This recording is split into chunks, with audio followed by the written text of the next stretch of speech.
What I'm trying to say in the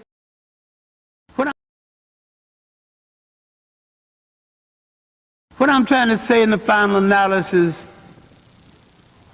once we take control of ourselves, we have to stop being imitators and be innovators. And realize we've got a continent 12 million square miles.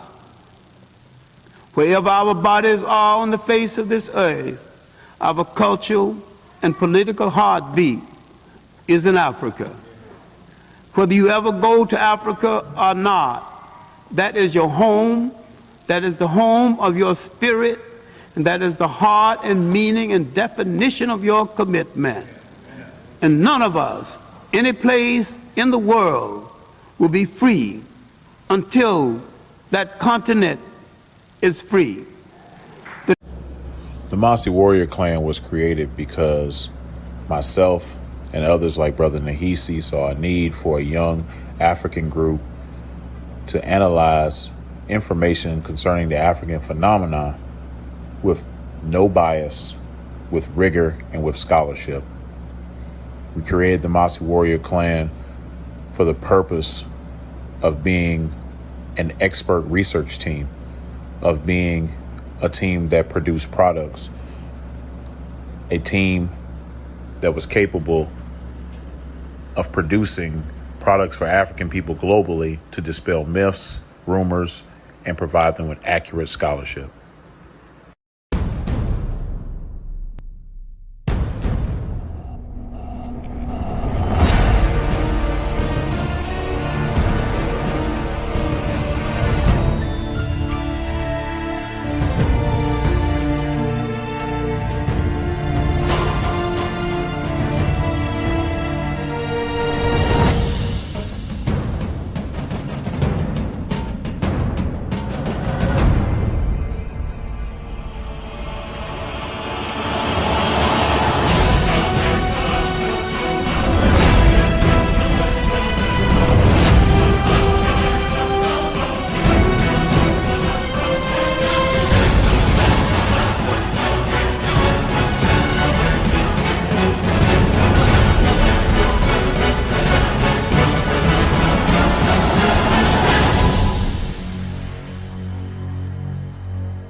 Tech tried to line it up, and he was like, I don't debate y'all. Y'all too disrespectful. Aboriginal Power won't even debate Sean because he too disrespectful. He is though. No, he really is though. I can't really like you, bro. You cool. Not a coincidence. I actually chop it up with but niggas that come off too heated and disrespectful, like I said, I'll debate you, bro. But we gotta get in the ring first. If you want to be disrespectful like that, at least disrespect me in the ring, bro. Oh, God, bro. Let's start now, bro. Can you disrespect me in a cage, bro? Like, I'd rather just do that. Then we go straight from the cage. You know what I mean? Put your ice on the way to the motherfucking computer, and we'll debate directly after that, nigga. Shit. That's why I don't need these.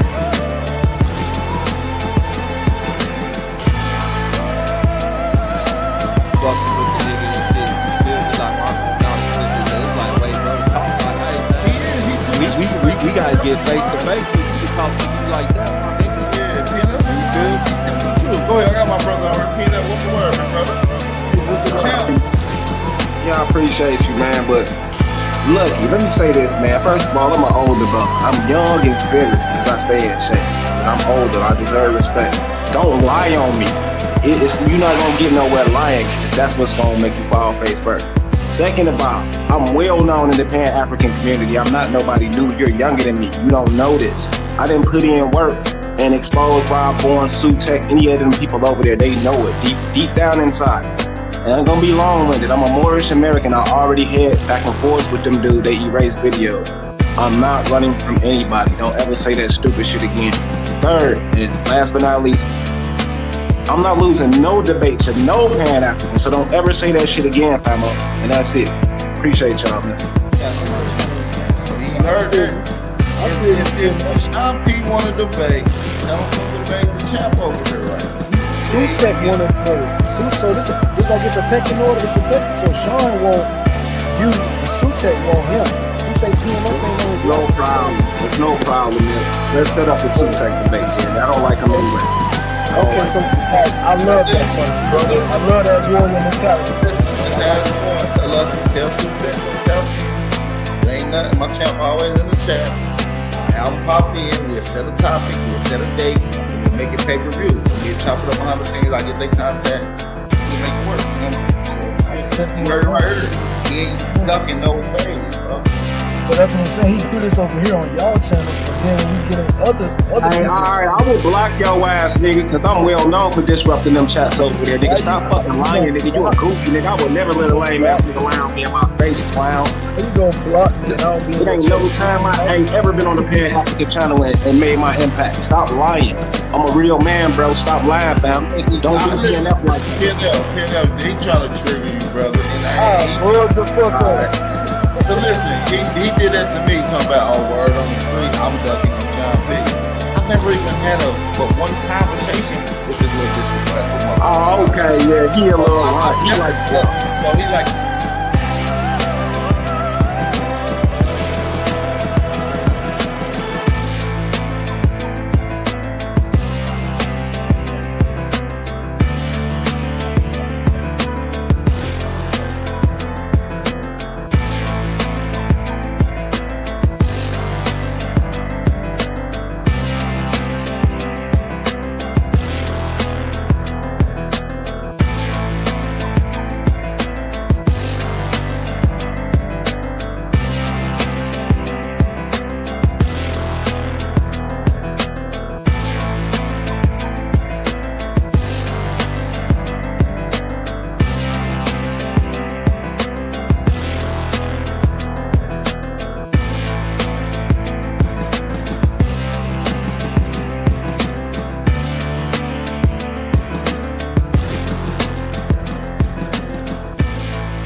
How the fuck y'all find an African in my fucking family, but y'all ain't find his y'all? own genealogy. Shut the fuck up. That don't make sense, for one. Listen, y'all don't know what y'all did. I don't feel like you standing on business. Y'all lied on me, because y'all don't even know if that's me. And if y'all can trace that shit back to it's me, it's only 2 people in YouTube that got my information. Yeah, he died by his own genealogy. You ain't an Indian, you ain't got a lot of meat. Half of this track, best believe you lose a lot of sleep. Probably because you made it up to us honestly. You ain't a Cherokee, you ain't a Chickasaw, you ain't a Blackfoot, nigga get lost. You just a fool with low comprehension. So I gotta come through with the henchmen. NAC, Sean P, Shy Son, Lucky. Don't forget Jay, got no time to play. Caught an apple slipping with his genealogy. Now he's a con and I ain't talking about a singer. I'm coming for the top apple leader. He ain't a teacher, he's a preacher. He can't keep up, so we leave him. Yeah, he died by his own genealogy. You ain't an Indian, you ain't got a lot of me. Half of the track, best believe you lose a lot of sleep. Probably because you made it up to us possibly.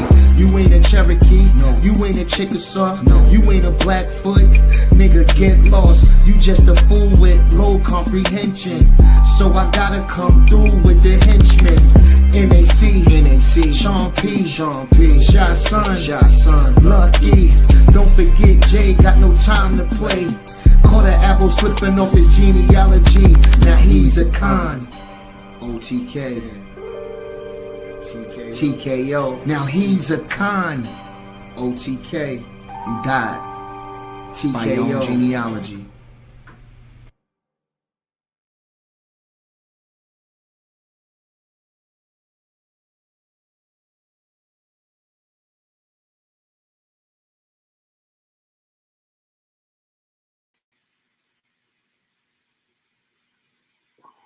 Peace to everybody in the chat, man. It's your boy Sean P in the place to be.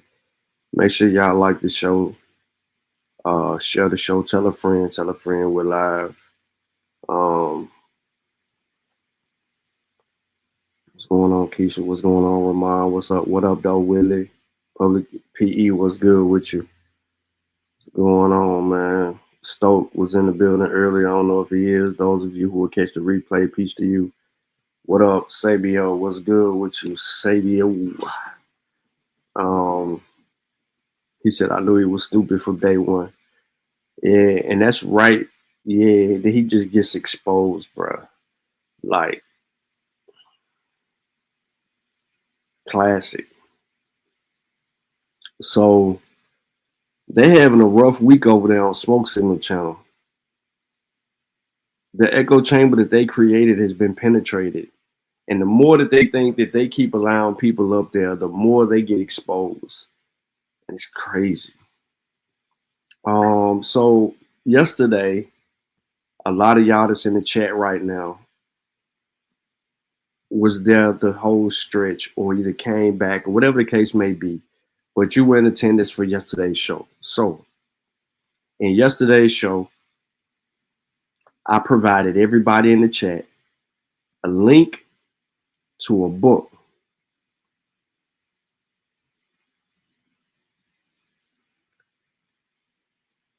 Everybody should have a book. I gave it to everybody. Okay. I gave y'all a link to Black Slave Owners, Free Black Slave Masters in South Carolina between 1719 and 1860. If you have the book,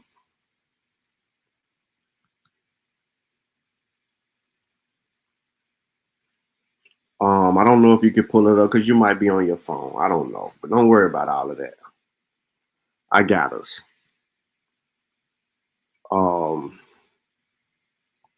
This is a 26-page chapter. We're going to get into it. But I just want to put a research question out there for a lot of people. And the more that I just kept reading and trying to understand Black people's position in this era before the emancipation of, the enslaved Negro in America, what could go through the minds of a Black person wanting to own other Black people who used to be owned themselves. So if y'all just, if y'all just looked at the work, there was some interesting shit that's going on in this book. Interesting. I mean, like,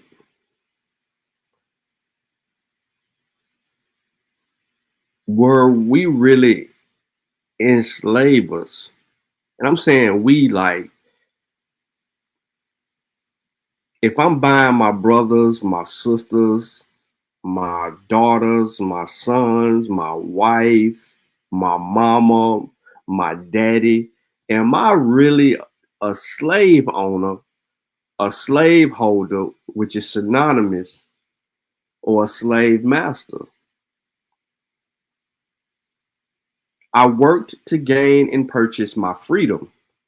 I worked and gained and purchased my freedom. Now I'm working and gaining and purchasing my wife. Then I'm working, gaining, and purchasing my children. I literally just emancipated on my own free will through my hard work and labor, my family. I got my wife, I got my kids. Am I a slave holder, slave master, and are my wife and kids slaves?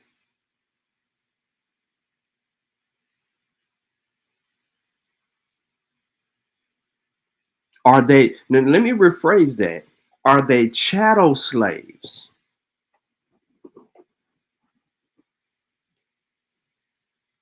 Is doing your chores around the house, tending to the land and creating a way of life for yourself, and that shit coming back into your household, is that considered chattel slavery?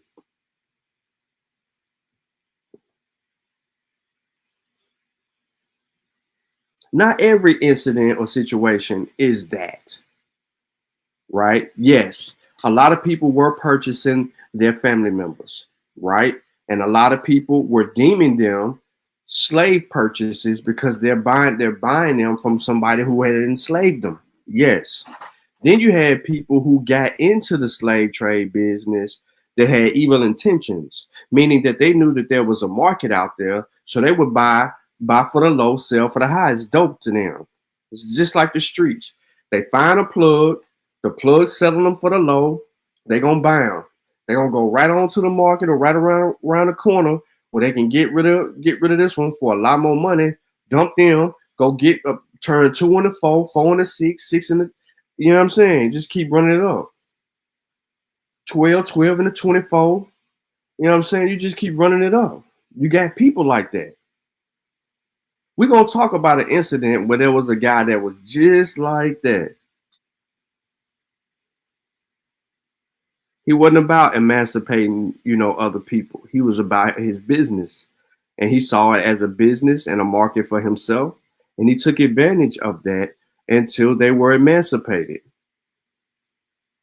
But what I want people to understand, that there was not thousands upon thousands upon thousands of blacks that owned other blacks. But what is our mindset, worldview, and understanding of what we're doing when we're purchasing help? Are we treating them like indentured in our own sense, or do we have our own economy within an economy? And what I mean by that is, we know that there was a slave economy, but for the free black who earned his freedom and he has the wealth to establish an opportunity to build more wealth on top of that, is he looking at other black people the way that people looked at him? And if so, what did that lead to? We hear many success stories about how some black people got rich, got on, blew up, but we don't know the telltales behind that. What I mean by this is the whole black slave masters a myth, or is it a reality? So when we hear about black people talking about slavery and they're, and they're giving their testimonies about this shit, we never hear from black people talking about their slave master being a black person and how they were treated and done unjust. There are situations where, there were people that were enslaved by white people, and they have these accounts of where they talked about how they slave masters treated them fair, kind, and wasn't disrespectful. To them, it was a 9-to-5 job. The slave masters wasn't rude, disrespectful, or with none of the other shit. It was work. It was business. Things went work and business like that.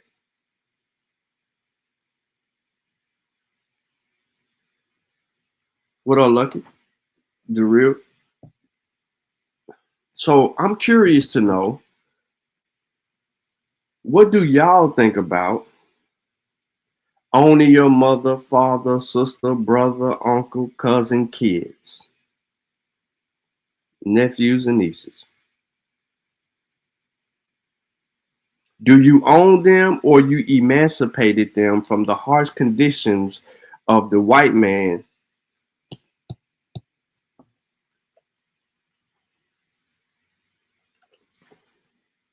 Hey, this shit right here, fire. Fire. For all you alcoholic beverage drinkings out there, you like vodka or some shit like this, you want to get you one of these. Pineapple orange. It's 100% juice. 100% juice.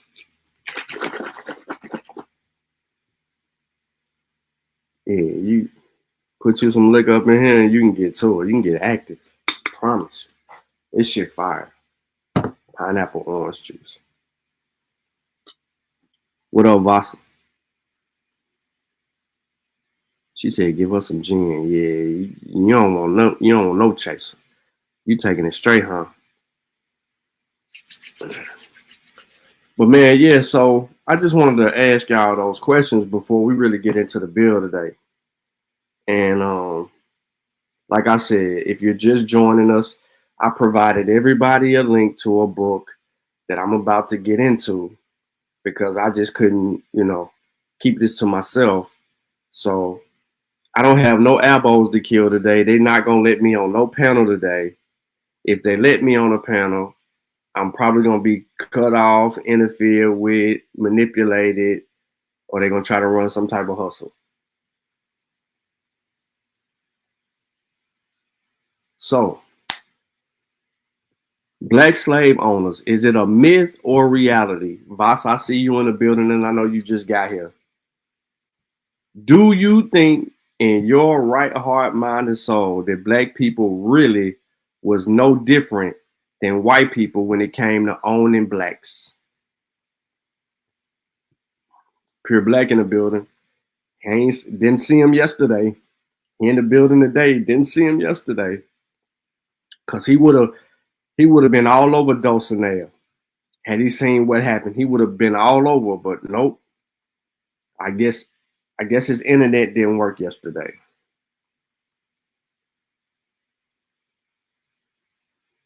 Oh yeah, they don't have no comprehension. They make up shit as they go. If that shit sound good over there, they rocking with it. I guarantee you. But I really want to know what y'all think. So, Alethea Tanner freed 18 members of her family from slavery. She purchased them. She would be their master. She would be considered a black slave master or a slave holder during that time. All 18 members of her family, she would be considered that. So I'm thinking, right, and this is on the outside of the subject matter, but I'm thinking that we didn't participate in owning slaves. We didn't see ourselves as slave masters. Once we became free, we decided that there was potentially an opportunity to free other people. So we would look at each other as quote unquote indentured. contract workers. You can stay here, live on my land that I got. I got 50 acres, bro. I done came up on 50 acres. I got some bread. I can buy your freedom. You can come live on the land with me, work the land, till the land, and we can go get this bread. I'm going to cut you a check once a week. Enough for you to be able to earn your living and find your way. And then if you're able to save enough money to go purchase, to buy your freedom from, or quote unquote, buy your freedom from me, then I'm going to emancipate you and let you go do your thing. You can still live on my land and work, and you can go and purchase your family's freedom, or whatever the case may be. I'm thinking we use that as a way to free ourselves. Now, what I'm giving you, and I just want people to know this, what I'm giving you is a hypothesis. Right? Now I got to test it. I got to find the evidence to support it. Right? If the evidence says otherwise, I scrap my whole hypothesis. Right? I was wrong. And then I got to go back in there and I got to lay the groundwork for how I'm understanding this thing to actually be.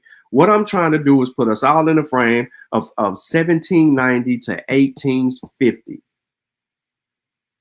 Were we emancipating each other when we had the opportunities, or were we participating in the white man's game and economy and enslaving others and treating them the same way that we were treated as chattel?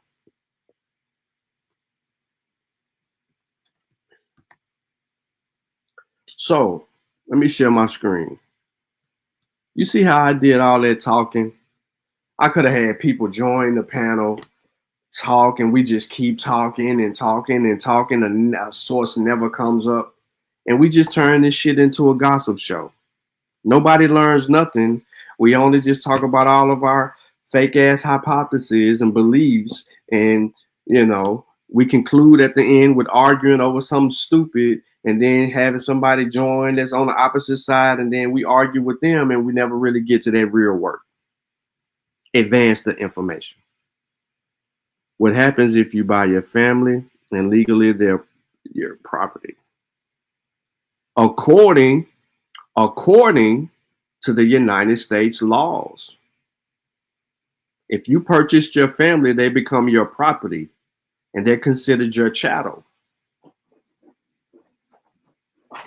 According to the laws of the land. That works, Sean. Second part of that is important, though. Redefine illegal property. Yeah. Did we do that, though? Is my son's my property?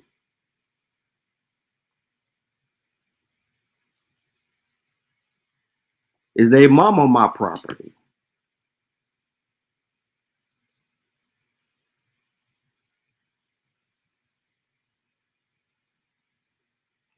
I'm sleeping with her. I'm interacting with her. She cooking me food. I'm loving on her. I'm doing all these things.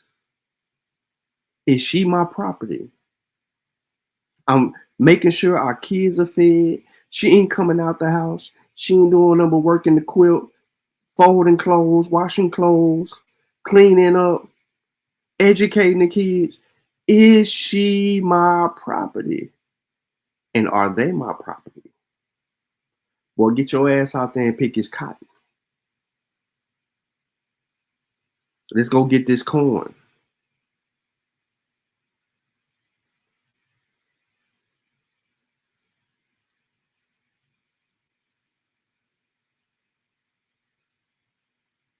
I'm asking. Keisha, are you somebody's property?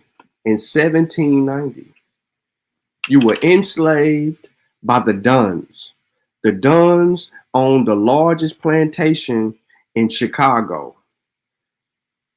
Your baby daddy earned his freedom, bought some land, worked till he could save up enough to come get you from the Duns. He purchases you from the Duns, and the children. Are you his property? Process what I'm asking. These are research questions. This is how you get into the point of researching a topic and then putting forth the work to answer the research questions so that you can come to an honest conclusion. Because think about this. How many of our historians have tackled Black slave masters, Black slave holders? Have we really tackled this subject matter to understand the position that these Black people were in when they were able to finally buy their freedom and then purchase their own?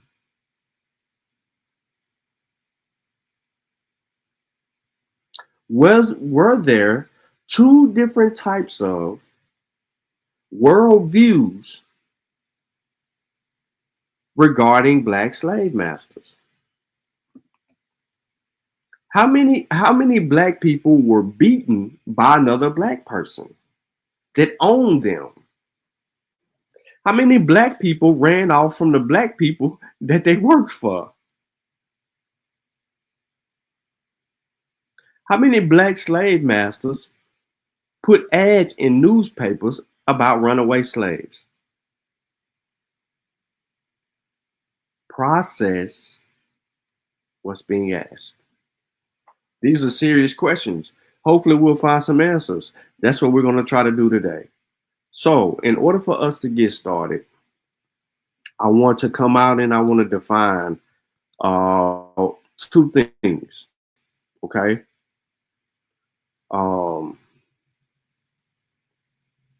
Really one.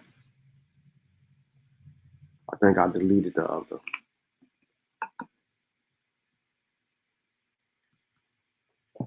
I did. I deleted the other. So I want to give this definition right here.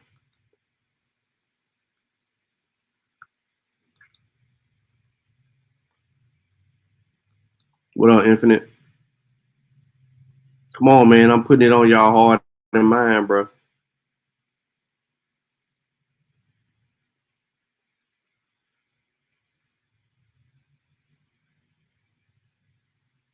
I'm putting it on y'all hard and mind. This is how you learn, bro. We're in an environment where we can learn. This is how you learn. You don't play on people's ignorance. You get to that work how it's supposed to get to that work. All right. So a slave is a person who is wholly subject to the will of another, one who has no freedom or of action, but whose person and services are wholly under the control of another. Webster, one who is under the power of a master and who belongs to him, so that the master may sell and dispose of his person, of his industry, and of his labor without his being able to do anything, having anything or acquiring anything but what must belong to his master. So let me go back to slave master definition that I had up earlier. It's not going to be in the description because I deleted this shit for I don't know why.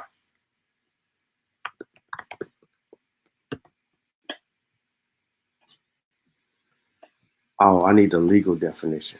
Hold on.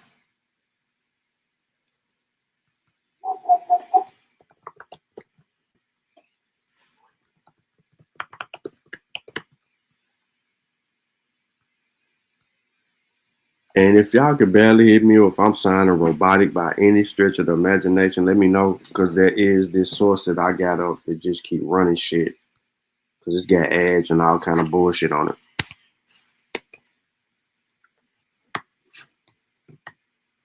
I'll be fresh as hell when the Fed's watching.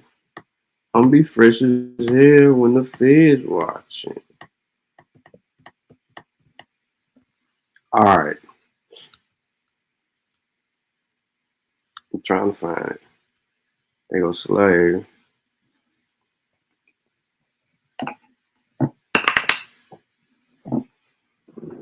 Look at this one.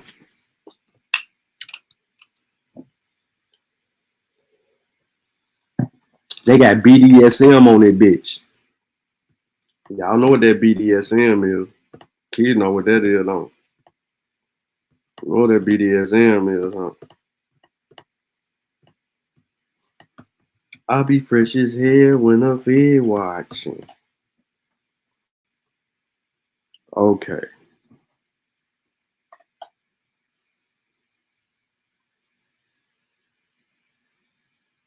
From the author of the Declaration of Independence, we have a stark admission of the contradictions of slavery in America, that is, the existence required for the perpetual exercise of inequality among human beings, blah, blah, blah, blah, blah, blah, blah, blah, blah. The master-slave relationship. First, you present statements. Okay, this is just telling us what this source is, and it has its own questions, and it sets out the answer. Letters to a slave trader, sexual abuse of enslaved women, North American slave narratives, yada, yada, yada, yada, yada. I'm going to leave this for y'all. I don't even want to really get into that part. I was just looking for a good definition of a slave master. But this is a good source. Yeah, BDSM, uh-huh. Yeah, I already know you know. No, you know, bro. I'll be fresh as hell when the feds watching. All right, hold on. Give me a second. Let's go back.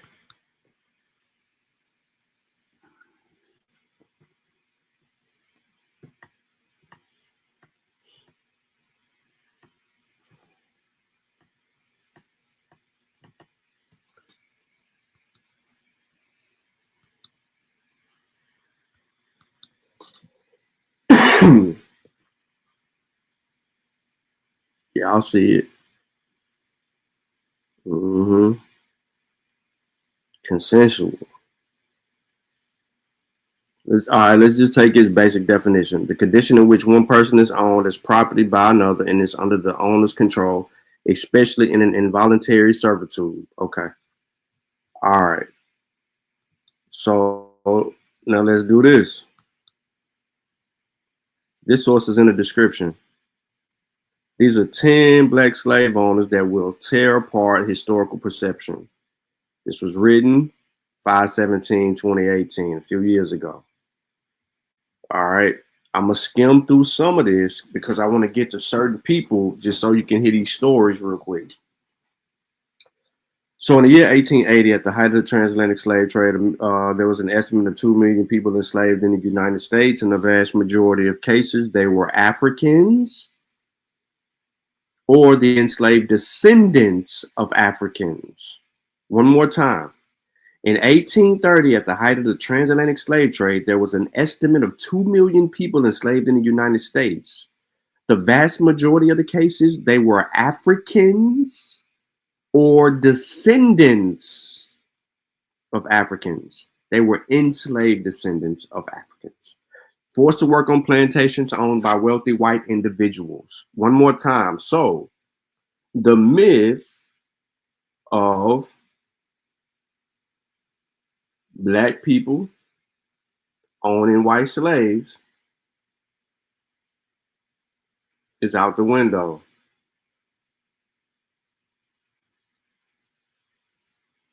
One more time.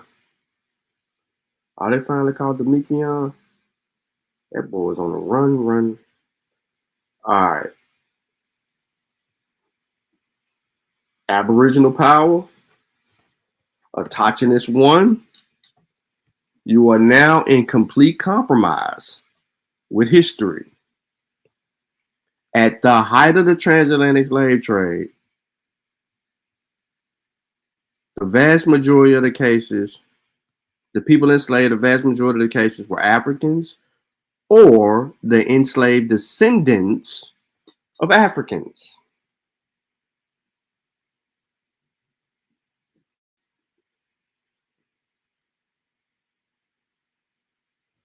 Original one, I do not need a working definition of what either one of those mean. You just need to be here to learn. But this wasn't always the case. The history books always show that some slaves were owned by people of color. More specifically, according to historian Carter G. Woodson in 1830, 3,775 freed former slaves owned 12,100 slaves between them, a tiny fraction of enslaved millions.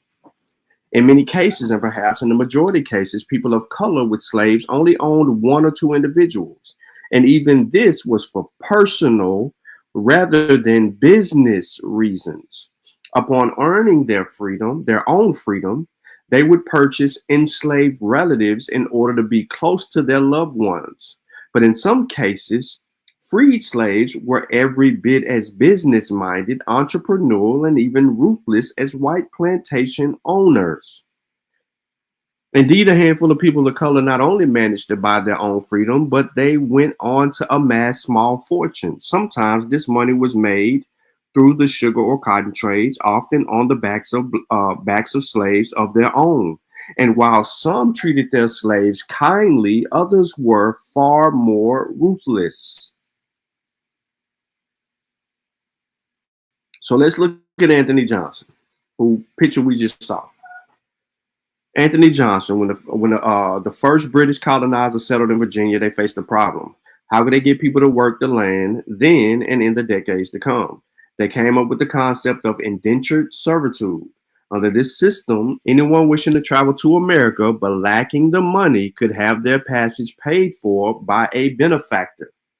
This again puts A1AP and people like the dude in the chat who calls himself Original One in conflict with evidence. Here we have a system, a caste being created. Incommoditus, however you say it. I can't say it right now. Indentured servitude. So in return, they would give their labor for a fixed number of years. Once they had fulfilled their obligations, they would be freed from their service. And so the theory went, they would gain some valuable skills and be ready to start making their life for themselves in the new world. Think about Gay and Jaro Skills Academy in Gambia, where we provide a scholarship for the ladies and gentlemen there. Through the scholarship, they learn skills there to help them go out and be better people in their communities within the time that they are there earning their skill set. No, we don't get anything back. Now, in many cases, people didn't have long enough to fulfill their contracts and earn their freedom, but some did, including certain Anthony Johnson. Johnson came to the United States in a traumatic circumstance. He was captured by the enemy tribe in his native Angola.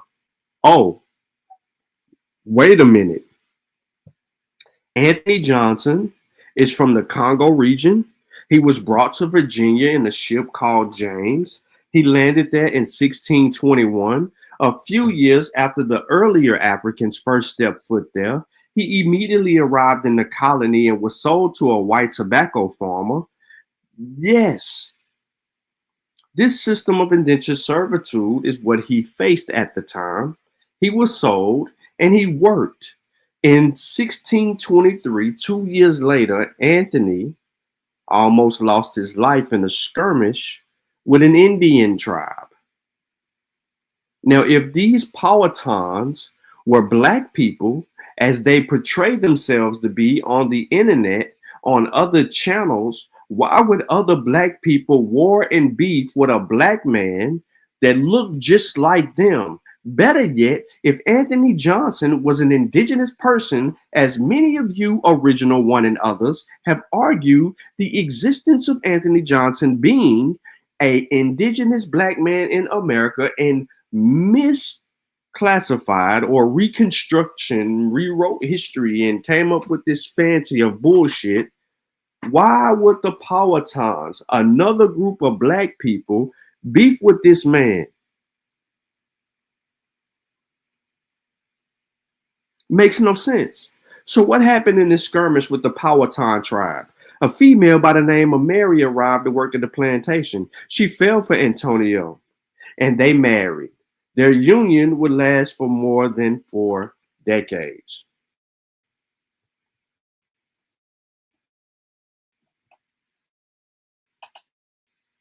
Shit's crazy out here in these streets. At some point, believed to be 1635 or 30, changed his name to Anthony Johnson and started working on a plot in the land that he had acquired through the terms of freedom. So in 1636, he got his pay. By 1651, he acquired 100 acres.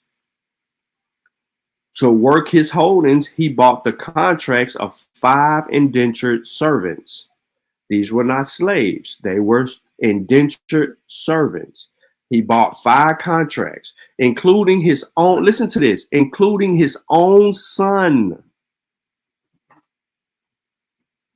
Is he buying a slave, or is he buying a servant, or is he contracting out work? So he got his son up out the shithole. One of the other indentured workers he held the contract for was a man named John Kasser, who earned a place in the history books himself, because in 1643, Kasser earned his freedom under the traditional system. Johnson agreed to work for another farmer, but Johnson refused to let him go. He sued the other plantation owner in 55 and won in court.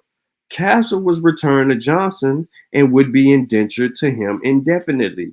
According to historians of the time, this was the first time a black person in America was made a slave, and a slave for life, with a black plantation owner as his master. Yeah, Kasser did not want to work for the white man. He wanted to go and work for Johnson. Dude wouldn't let him go work for Johnson, so he sued. They end up winning in court, and this is how Kasser becomes an example. So you got two important pieces of history: understanding Anthony Johnson's existence in the Americas, and then John Kasser as he is tied to the hip with Anthony Johnson. This is legitimate information, can be verified and sourced, and yes, we know their sources here. In 1661, Virginia passed a law permitting any free man to do what? To own slaves as well as indentured servants. So as of 1661 in Virginia, a law permitted any free man to own slaves as well as indentured servants. Look up what permitting means. Johnson himself died in 1670. By the point, he was living with his family on 300 acres of land in Maryland. Mary, she outlived him for 2 years. However, she did not gain possession of his farm. Neither did either of his 2 sons. Instead, the land was given to a white man, with the judge presiding over the inheritance case, ruling that the color of his skin meant Johnson was not technically a citizen of the colony. This motherfucker went through all hell and high water, you know, from being enslaved by the Arabs, being changed hands over time, making it to Virginia from Africa, and then all of a sudden he's flipped the script over one more time, and then when he starts to win and dies off, his kids don't get shit, and his wife loses it all.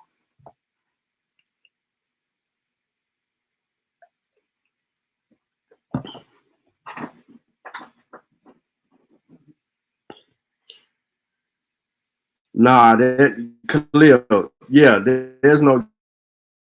Yeah, there's not a picture. You're right. Right. There's no picture of him.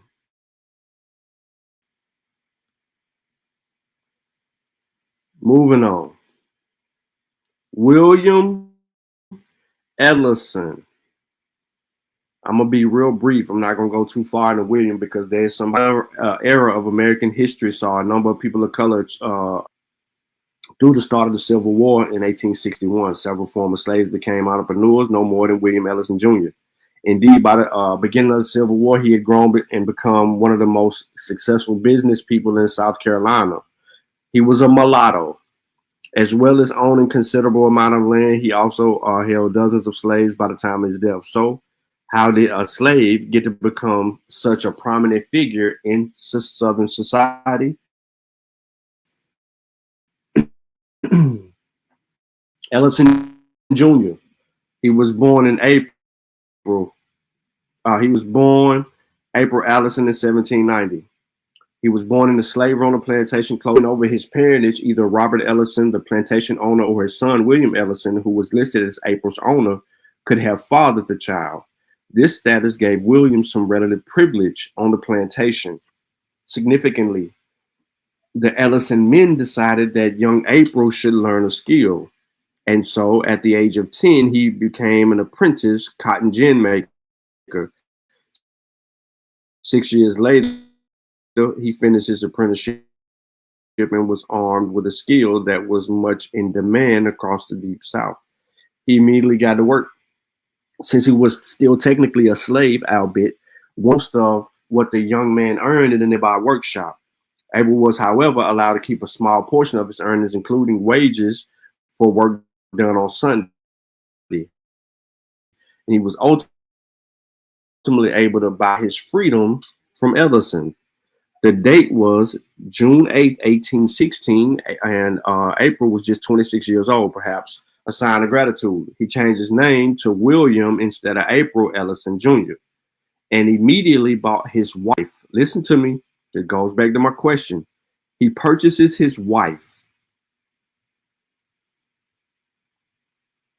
As soon as he was able, that of his children. So here we go. We got William Ellison Jr. purchased his wife and later purchased his children. He moved to Sumner County, South Carolina, set up shop as a cotton gin maker. Very soon, he had purchased 4 slaves to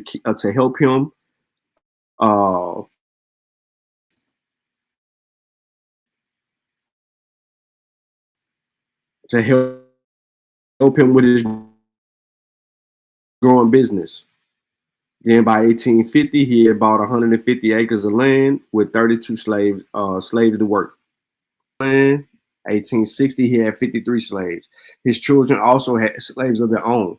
Once war erupted, he not only sided with the Confederate, he offered the Army 53 of his slaves. Ellison of the Confederacy, these became worthless. Like many others in the South, Ellison lost almost all his wealth. Nevertheless, when he died in 1861, Ellison was able to leave a will dividing more than 60 slaves up between his one serving daughter and 2 sons.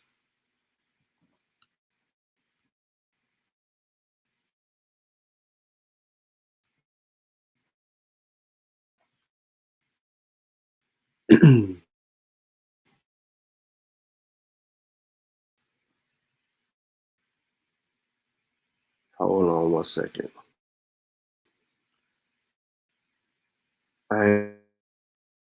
Do I want to get into him?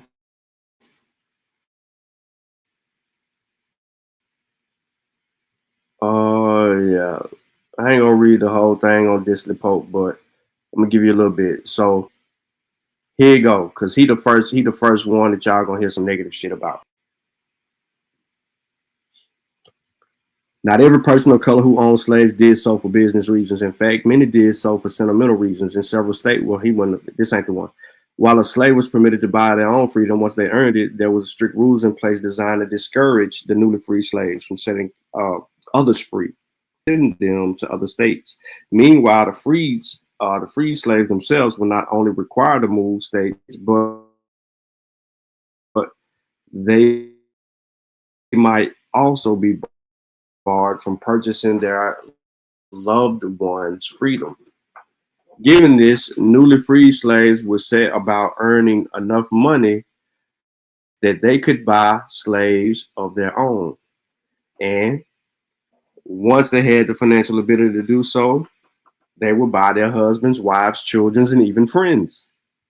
Thus, while the whole family might not be free legally speaking, at least states of action, having bought her own freedom, she settled in Columbus, Georgia, then successfully purchased her own husband's freedom.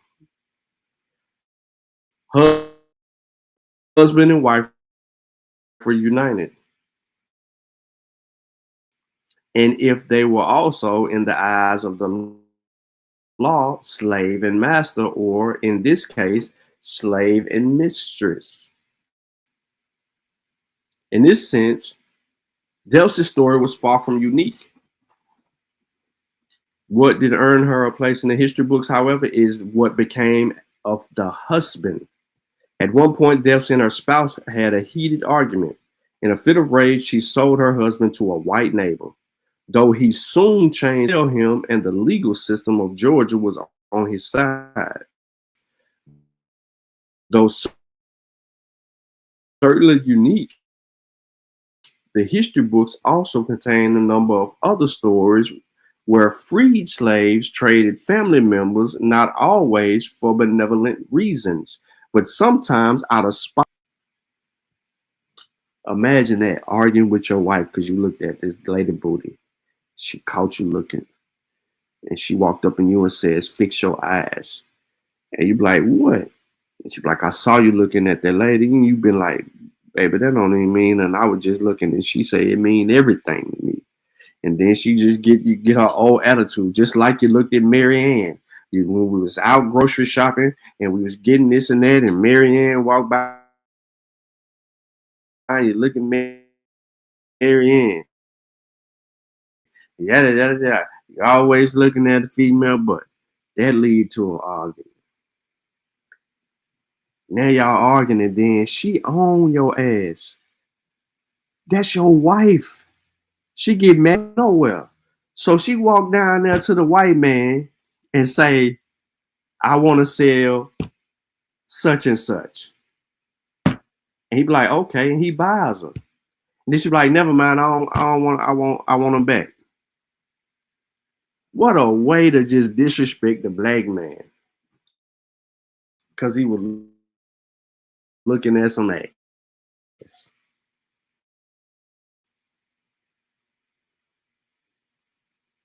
You said the sound breaking up. Is it breaking up for anybody else? Is it me or is it Keith?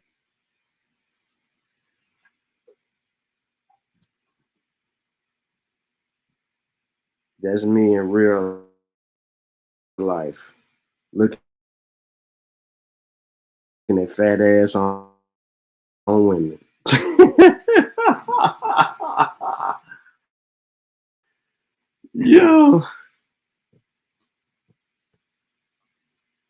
Yo, this lady was lethal. Before I continue, though, I want to make sure that y'all can hear me okay. If you cannot hear me okay, let me know.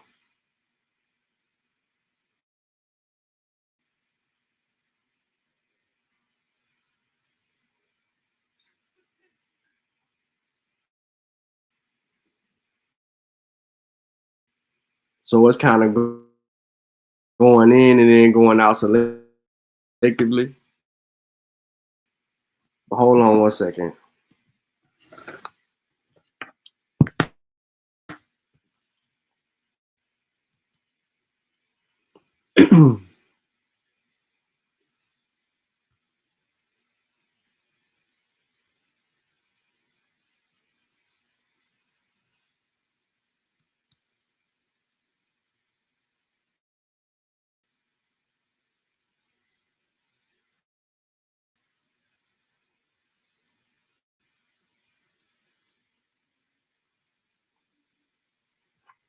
Give me 1 second, y'all. I'm trying to fix something.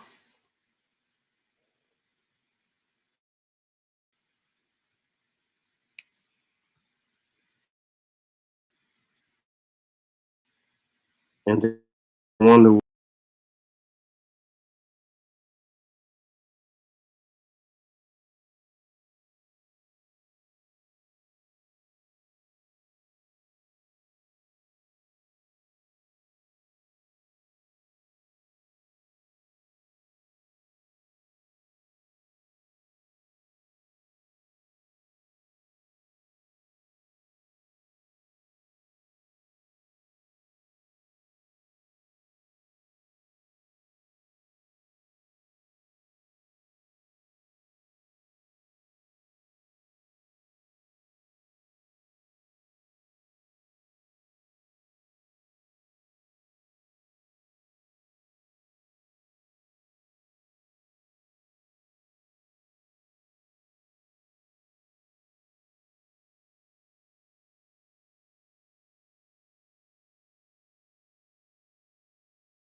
Oh, y'all ain't responding at all.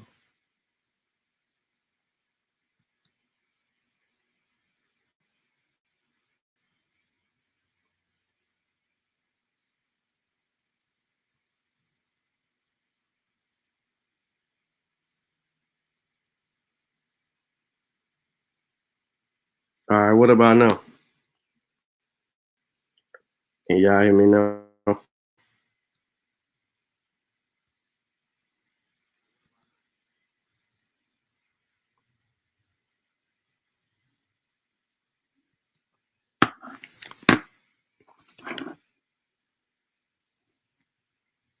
All right. So, real quick, what up, Nick? Not all slave owners of color purchased slaves in order to keep their families united. However, Nathan Butler was far from sentimental. It ain't the internet, fool. It's this laptop. And the source that I'm on right now is still spinning. It's a long ass source. Once he gained his freedom, his sole concern was making much money as he could. With trading slaves seen as the best way to earn some fast money. So cutthroat was Butler in his dealing that it wasn't just slaves who feared crossing his path. His ruthlessness was also noted by white plantation owners, ensuring that Butler wrote himself into the history books. This is one of the gentlemen who saw an opportunity to come up, and he treated the slaves like the dope gang. Period, point blank. We ain't even got to say anything other than that. Yeah, I do. I want a new Mac. I want the Mac with the 16-inch screen. 1 terabyte. It's gonna break up a little because of this source. When I stop sharing this source, it'll stop. But I just wanted to read a little bit about that. I did leave that in the description, and y'all actually can keep up with that.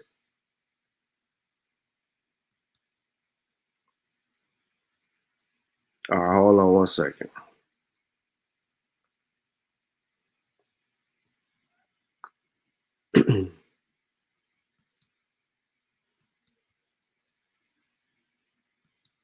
Yeah, okay.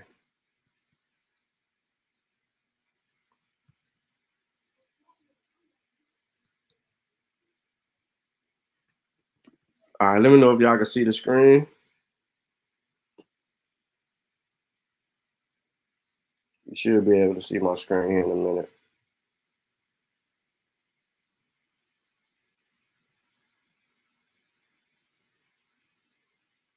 All right, let me know if I'm still breaking up too.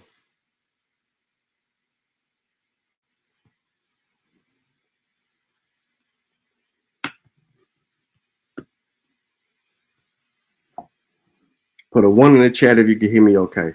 Put a 2 in the chat if I'm still sounding robotic or chaotic. I know there's a delay, but before I get into this, I want to make sure that y'all can hear me okay. Because based on what I said to y'all earlier, it is very important that we remember some of the things that I was asking.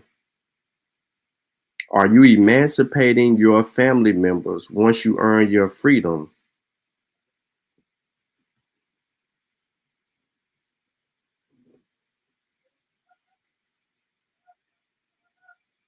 Cool. That boy said Juan in the chat. So January 1, 1863, Abraham Lincoln signed the Emancipation Proclamation, thus initiating the legal process for free slaves in the rebelling southern states and eventually to eliminate chattel slavery in North America. The ramifications of Lincoln's proclamation affected not only thousands of white slave masters, but hundreds of black slave holders. You see, there's a difference. They called the whites slave masters. They called the blacks slave holders. In Charleston City, for example, there were 91 free black masters who owned 268 slaves when President Lincoln signed a historic document. Upon the conclusion of the Civil War, more than 75 black masters in that city were instructed to free their slaves, who numbered 241 bondsmen. The number of black slave owners during the war years was a fraction of the total slaveholding community of Afro-Americans overall the slavery years in South Carolina. In 1860, the number of black slave states by black slave masters was reported to be 171 persons who held 766 slaves in the state.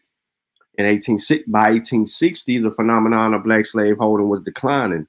In fact, between 1850 and 60, the number of colored masters decreased by 42.4%, while the number of slaves declined by 40%. Yet before the 6th federal census, free black slaveholding was by no means a diminishing enterprise, but a growing trend which peaked in 1840. When the first federal census of 1790 was taken, the number of free colored slaveholders was quite small, but it gradually grew to a modest size. In 1790, the community of slaveholding colored persons stood at 59 slave masters, who held 357 bondsmen. Within 10 years, their numbers had declined to 45 slave owners. However, the number of slaves held by the colored person increased to 414. In Charleston City, the number of colored masters was reported at 36 by the census takers in 1790. By the next federal enumeration, the number of urban slave masters had declined to 29, at least part of the decline in slave masters over the decade, and can be attributed to the fact that many of the black masters owned loved ones as nominal slaves and subsequently emancipated them from the legal bond of slavery. Thus, the number of slaveholders gradually decreased. Also, many colored persons, such as Peter B. Matthews, bought slaves only to emancipate them. You heard it. A colored man by the name, and y'all can look him up, because this is, you need to share the information. This is the reason why I'm even reading this right here, because it just threw me for a loop reading this and then seeing how people were behaving during these times who were gaining their freedom. So when I was asking y'all these questions earlier, were black people really slave owners? Were they participating in the slave economy as the same way white people were? Here we go. Peter B. Matthews was buying people and emancipating them people. He bought slaves only to emancipate them and asked nothing in return for their acts of benevolence. In 1790, Matthews, a butcher by trade, owned a black man named Hercules, who was acquired for humanitarian reasons and later emancipated by the colored man. By 1820, the number of colored slaveholders began to grow significantly.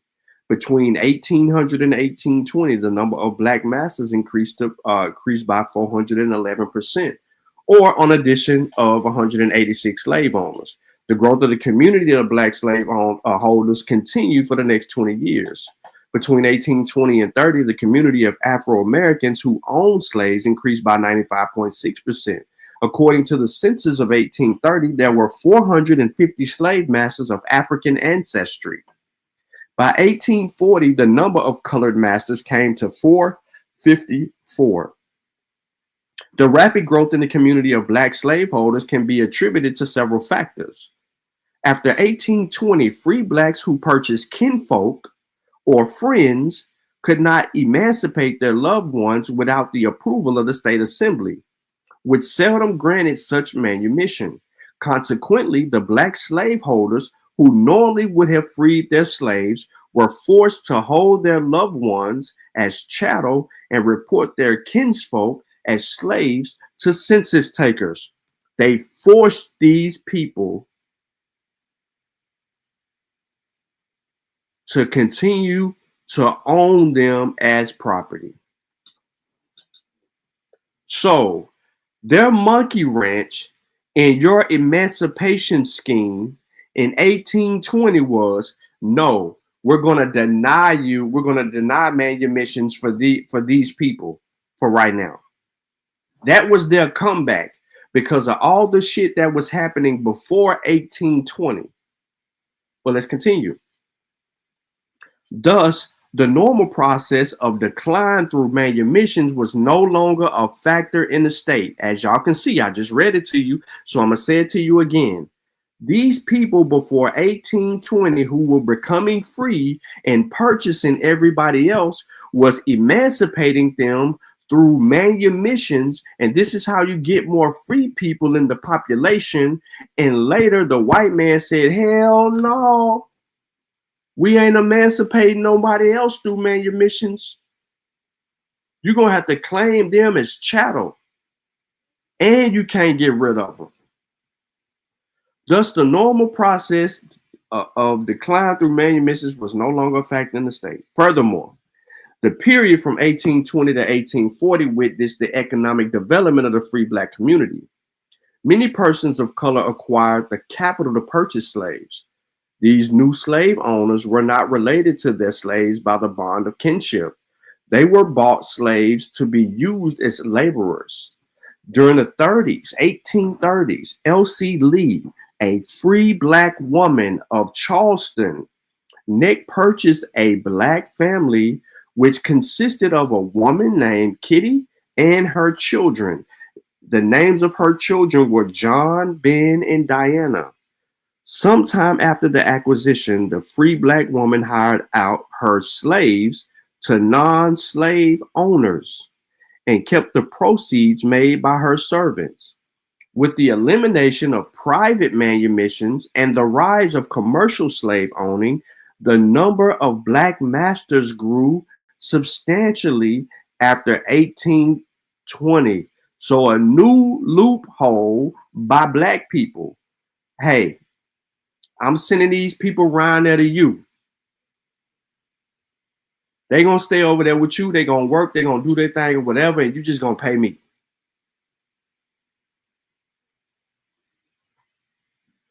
For lending them to you. So they came up with a private manumission. So by 1840, however, the community of black slaveholders was beginning to suffer a decline. Between 1840 and 50, the community of Afro-American slave owners decreased by 34.5%. Most of the reduction occurred in Charleston District, where the majority of the colored slave owners lived. The largest losses appeared within the community of Charleston Neck, where the number of colored slave owners decreased by 120 masters, leaving only 58 slaveholders in 1850.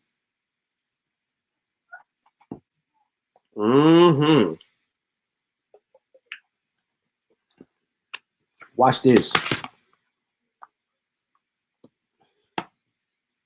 Yep, hustling. The majority reasons for the decline of colored slave masters were death of several slave owners and the liquidation of their slave property, as well as a pattern of outward migration. In 1840, Edward Logan, a free black man of Charleston Neck, owned a girl named Bella. Shortly after his death in 1850, the slave girl was sold by the administrator for $600. Elsewhere in Charleston Neck, Peter H. Merchant was reported the census taker of 1840 to be the owner of 2 slaves. Within 10 years, he sold the slaves and moved to a collection district. While some free blacks moved to different parts of the state, others simply left the state and settled in northern cities. Shortly after, Thomas Henscombe purchased a slave named James from the estate of his mother-in-law, Martha Inglis. He left the state and moved to Philly in 1845. Before his departure, he requested that John G. Garden should be given the power to manage his slaves and other investments.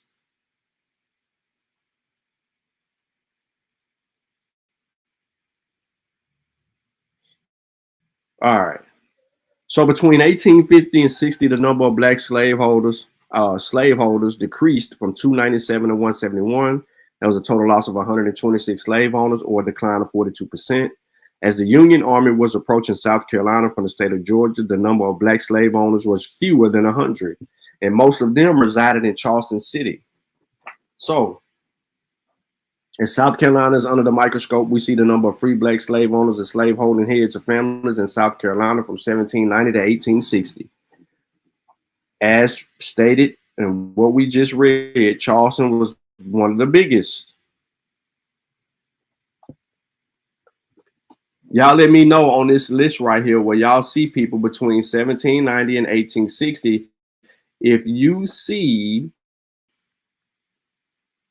Spartanburg anywhere on this list as being a participant or owning slaves, black people owning slaves in this area, free blacks.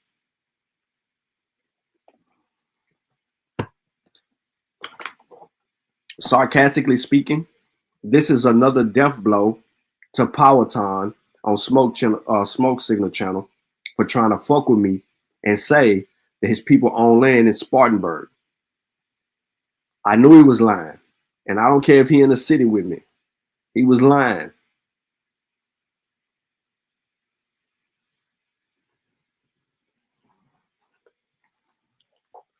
As the number of black slave owners dwindled, their slave holding also declined during the period of 1840 to 60. In fact, the number of slaves held by black slave masters decreased by 45.8% between 1840 and 1850. 10 years later, the slave community had dwindled from 1277 in 1850 to 766 in 60. Although much of the decline resulted from the diminishing number of colored masters, the reduced slave holding of the black master was a factor. Several colored masters sold their surplus slaves and kept their most productive bondsmen. Many urban slaveholders did not require the labor of several slaves, and so they gradually decreased the number of slaves they held. In 1848, Louisa da Costa, a free woman of color of Charleston, sold 21 slaves to George Thomas for $6,635 by 1850. Miss da Costa and her husband, William P. da Costa, retained the services of 10 slaves. 10 years later, the couple held 8 slaves, and by 1862, they owned 7 bondsmen. Between 1830 and 60, the number of colored slave owners who had more than 5 declined from 96 to 23 masters in Charleston City. During the same period of time, the average slave holding decreased by 4.5%. So in 1830, it was down to 3.1% in 1860. Within 6 weeks before General Robert E. Lee surrendered at Appomattox, there were at least 500 slaves held by free blacks, and the majority of these bondsmen resided in Charleston City. For most of the part, black slave holding was an urban phenomenon and dominated in the city of Charleston. In fact, the majority of the colored slave owners lived in the port city from 1850 through 1860. Shout out to Port City. That boy, not a coincidence, said his peoples is from Edgefield. Yeah, you see it on here, bro. You see it on here, bro. Right there. Come on, man. We ain't got to make nothing up. The prevalence of urban black slaveholders can be attributed to the economic development of the free black caste in Charleston City. Clearly, the urban setting provided the colored entrepreneurs with the means to earn a livelihood and prosper. Many free blacks availed themselves of the economic benefits which could be extracted from Charleston City and worked as barbers, bricklayers, carpenters, mantua makers, millwrights, pastry cooks, seamstress, shoemaker, tailors, and tin plate makers, thereby earning the capital to invest in slave property. From 1810 to 1825, William Pencil, a free mulatto and then a tin plate worker from Charleston City, used the proceeds from his trade to purchase slaves. In 1814, for example, Pencil bought an 8-year-old named Stephen E.M. Logan for $180. Nearly 7 years later, he purchased a servant woman named Nancy for $537.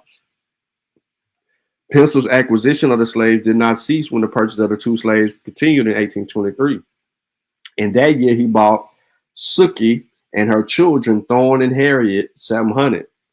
Within 9 years, the profits from his trade permitted him to purchase 4 slaves for a combined $1,417.50. As the economy of Charleston continued to expand, many free blacks were able to buy slaves, and the port city became the center of black slaveholding in South Carolina. Why didn't I mention Thomas Jeremiah? What do you mean? Why would I mention Thomas Jeremiah? I'm reading a book, bro. You see it on the screen. What I need to mention him for? If you're talking about from the previous source, I didn't need to mention him, bro. I was only reading a couple of them from the previous source. I wasn't reading all of them.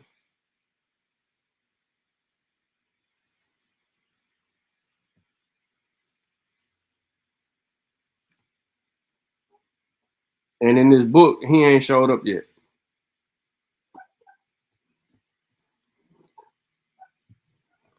All right. So the widespread was black slaveholding in the city of Charleston, that the majority of free black heads of households owned slaves from 1820 to 1840. When the first federal census of 1790 was taken, it revealed that 36 out of 102, or 35% of the free black heads of family held slaves in Charleston City. By nearly 1800, nearly 1 out of every 3 colored heads of household were recorded with a slave property between 1820 and 40, with the percentage of slaveholding heads of family range from 72 to 77%. In 1850, however, the percentage of black heads of household owning slaves was a modest percentage.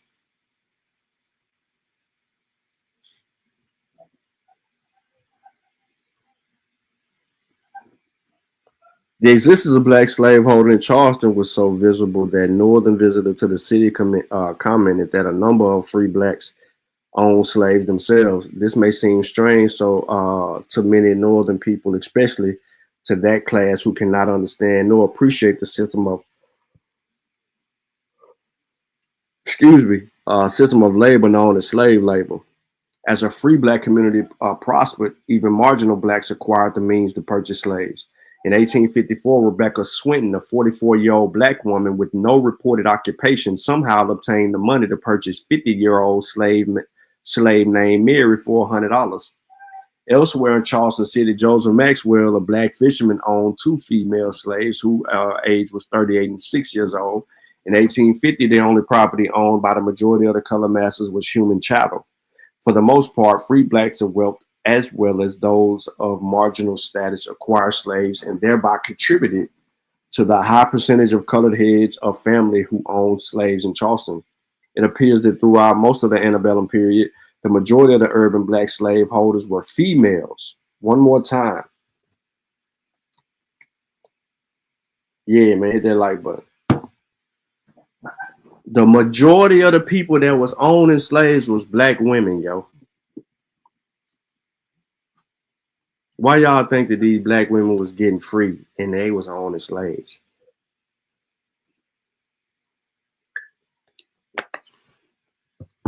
In 1820, for example, free black women represented 68.2% of the heads of family, as well as 70.7% of the slaveholding heads of colored dwellings. In Charleston City, the female heads of black families dominated the black slaveholding community. In 1850, the number of black women who owned slaves were reported at 123 by the federal census, yet only 68 black men owned slaves in the port city. By 1860, the gap between female and male slave owners gradually decreased, and within 4 years, the number of male masters surpassed the number of female masters. Wonder why? Putting this against each other. The great preponderance of free black women who owned slaves can be attributed to several factors. The combined effects of manumissions, inheritance, and personal industry led to the substantial number of female slave owners. Since black women were the majority of slaves emancipated, they outnumbered male counterparts and remained more numerous than free black men during the 19th century. Their superiority in numbers was reflected within the slaveholding community of free blacks, as well as a number of manumissions increased. Many new females were added to the free black community and both indirectly and directly influenced the number of female slave owners. See, without the increasing number of female slaves being emancipated, the community of women slaveholders could not have developed into a dominant force. Yet mere freedom did not guarantee that the freed slaves would be able to bind human chattel. Imagine being with a woman and she's your master. She gonna pull a whole Queen and Zinga on you. Act up, and I'm gonna send you to Billy Bob down the street. Or you can come and get this poom poom facial, and get on back to work out there. You're going to do the poom poom facial and get to work. Yet, mere freedom did not guarantee that freed slaves would be capable of buying human chattel. In many instances, rural emancipators facilitated not only the growth of the free black population, but also the number of colored slave owners because they provided their former servants with slave property. So in 1810, John Warren, a white planter from St. Thomas and St. Denis Parish of Charleston District, emancipated his female slave, Judah Warren. Shortly before his death, he requested that Judah Warren should have 6 slaves whose names were Jacob, Dick, Isaac, Patty, Pleasant, and Stephen. Usually, such conveyances were the result of sexual liaisons, which occurred during slavery and continued after the women were freed from bondage. Undoubtedly, many of the slave-owning black women owed their freedom and human chattel to white emancipators.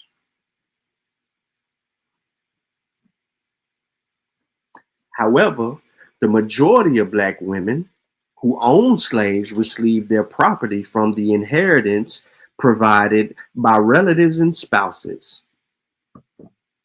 In the will of Ruth Cole, she bequeathed the servant girl named Amy to her daughter, Barbara Mary Bampfield. Elsewhere in Charleston City, Richard Moore requested that the following Negro slaves, Maria and her 2 children named Amelia and George and Hester, also all the household and kitchen furniture belongings to me at the time of my death, in trust, nevertheless, to and for the sole and separate use of my daughter, Anne Forrest, formerly known as Anne Moore. So Ruth, she gave up her children and all her supplies to her daughter and made her oldest daughter a slaveholder. In the same will, he gave his second daughter, Mary Brown, 3 slaves named Silver, Rachel, and Andrew. Many colored slaveholders became slaves to their children so that their offspring could have a means of supporting themselves by hiring out of the slaves to non-slave owners.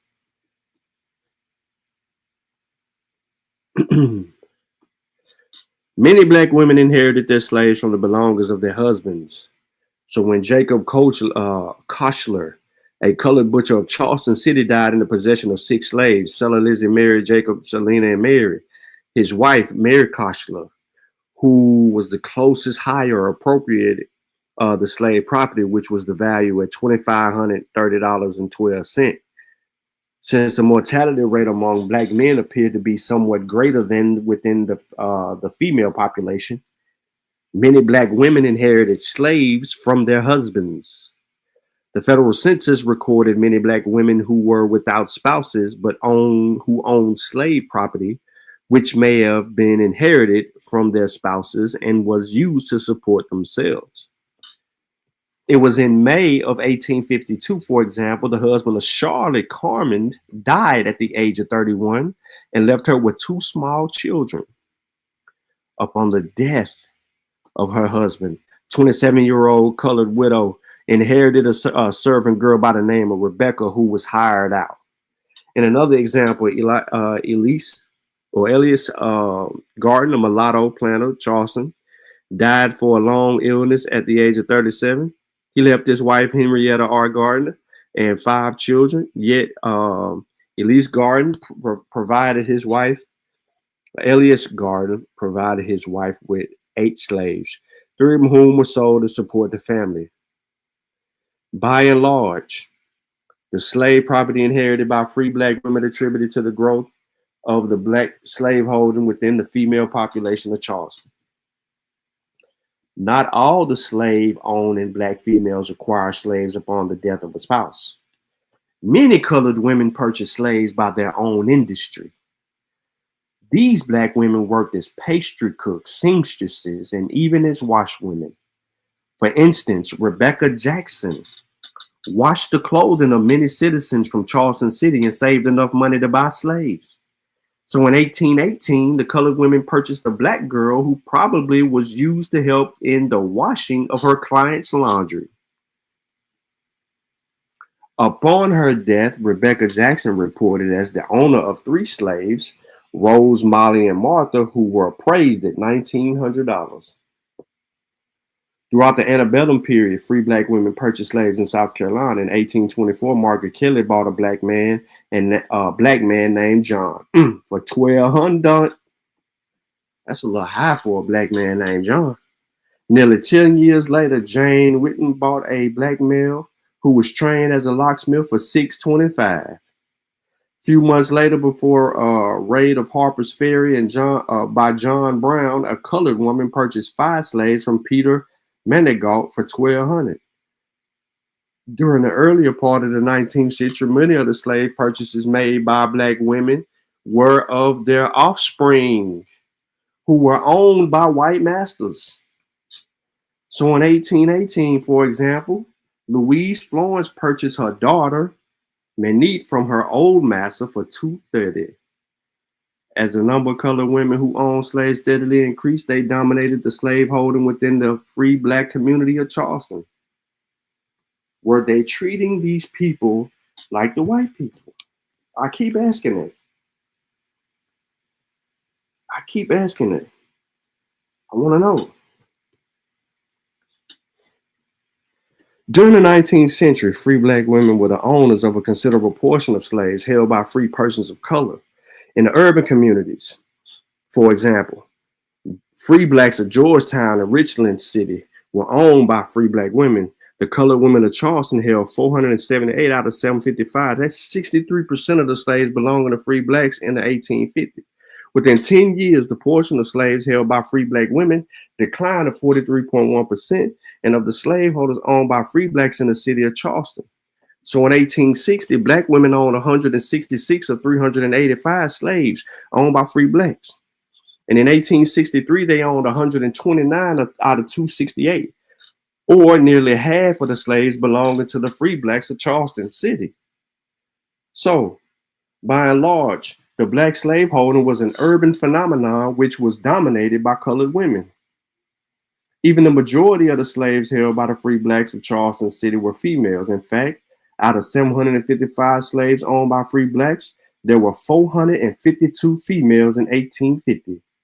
Perhaps the most striking fact about the statistic compiled from the federal census is 41.9% of the slaves held by free blacks were females between 10 and 54 years old. The substantial percentage of female slaves held by colored persons was not unusually high, because it reflected the slaveholding within the white community.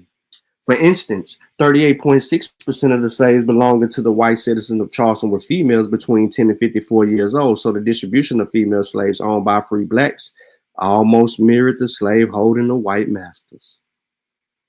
Clearly, the great preponderance of female slaves resulted from the economic structure of Charleston City.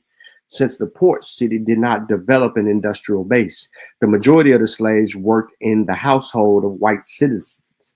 In fact, Charleston City census in 1848 reported that 71.7% of the slaves working in the city were used as house servants, and 46% of the laboring slaves were female domestics. Surely the large number of domestic slaves indicates that there was a great demand for such services in South Carolina. Undoubtedly, much of the slaveholding of free blacks upon the hiring of domestic slave to white persons since the slaveholding of free blacks was statistical copy of white slave owning. The large number of female slaves suggested the color masters hired out of their slaves for profit. In September of 1852, the example of Ruth C. Gardner, free mulatto of Charleston, collected the wages of the deceased mother's slave, which amounted to $64. Outside the urban centers, the slaveholding of free blacks was not dominated by either female slaveholders or female slaves. In 1850, rural slaveholders of African heritage were overwhelmingly male. So out of 38 colored masters, there were 31 male slave owners. in the countryside. Unlike the cities and towns, male heads of household were quite common within the community of rural free blacks. Clearly, the large number of male slaveholders reflected the prevailing trend in the countryside of the male heads of dwelling. By 1860, the number of rural slaveholders who were black men remained 31 slave masters, while the number of females grew to 12. Even though the number of black men who owned slaves remained the same, they still represented the majority of the slave masters in the rural communities of South Carolina. So the proportion of slaveholders can be attributed to several factors. One, the managing of farms and plantations, usually the function of males throughout the South, because the women did not have the desire or the economic resources to become planters. And then within the rural communities of free blacks, the situation quite similar to that in the white society. Many well-to-do black men purchased farming land in South Carolina. So by 1858, for example, Lamb Stevens, a free black of St. James of Goose Creek Parish, bought 800 acres of land from A.V. Dawson for $3,500. Surely the cost of the commercial farming limited the number of free black women who could have purchased such estates. Even the wealthy colored women who were capable of buying plantations chose the comforts and security of urban slaveholders. Furthermore, when free black women inherited slaves and land, they often decided to sell their human chattel rather than use their slaves in commercial planting. Interesting. Yeah, I can't put you to work, bro. I can see it as somebody who might do that. In 1855, the example of Becky Glencamp, the wife of Isaac Glencamp, sold all their slaves, plantations, provisions, and livestock belonging to her deceased husband. By and large, free black men were the majority of the colored slave owners in the countryside of South Carolina. Throughout the rural communities of South Carolina, the use of male slaves was quite prevalent. Among the colored slave owners, in fact, the majority difference between rural and urban black slaveholding was the balance of the sexes of the slaves held. Unlike the urban form of the slavery, female slaves did not dominate the slaveholding of rural black masters. In 1850, for example, 154 out of 303, or 52.4% of the slaves held free blacks in the countryside were male slaves. Many of the colonial planters try to maintain a balance between male and female. In St. Stephen's Parish, for example, James Pegler, a mulatto and a rice planter, owned 7 males and 6 females in 1850. In another example, Margaret Mitchell Harris used the labor of even males and 11 females to work her rice plantation in Georgetown District. For the most part, free black planters relied on the labor of males to the soil of the farms and plantations.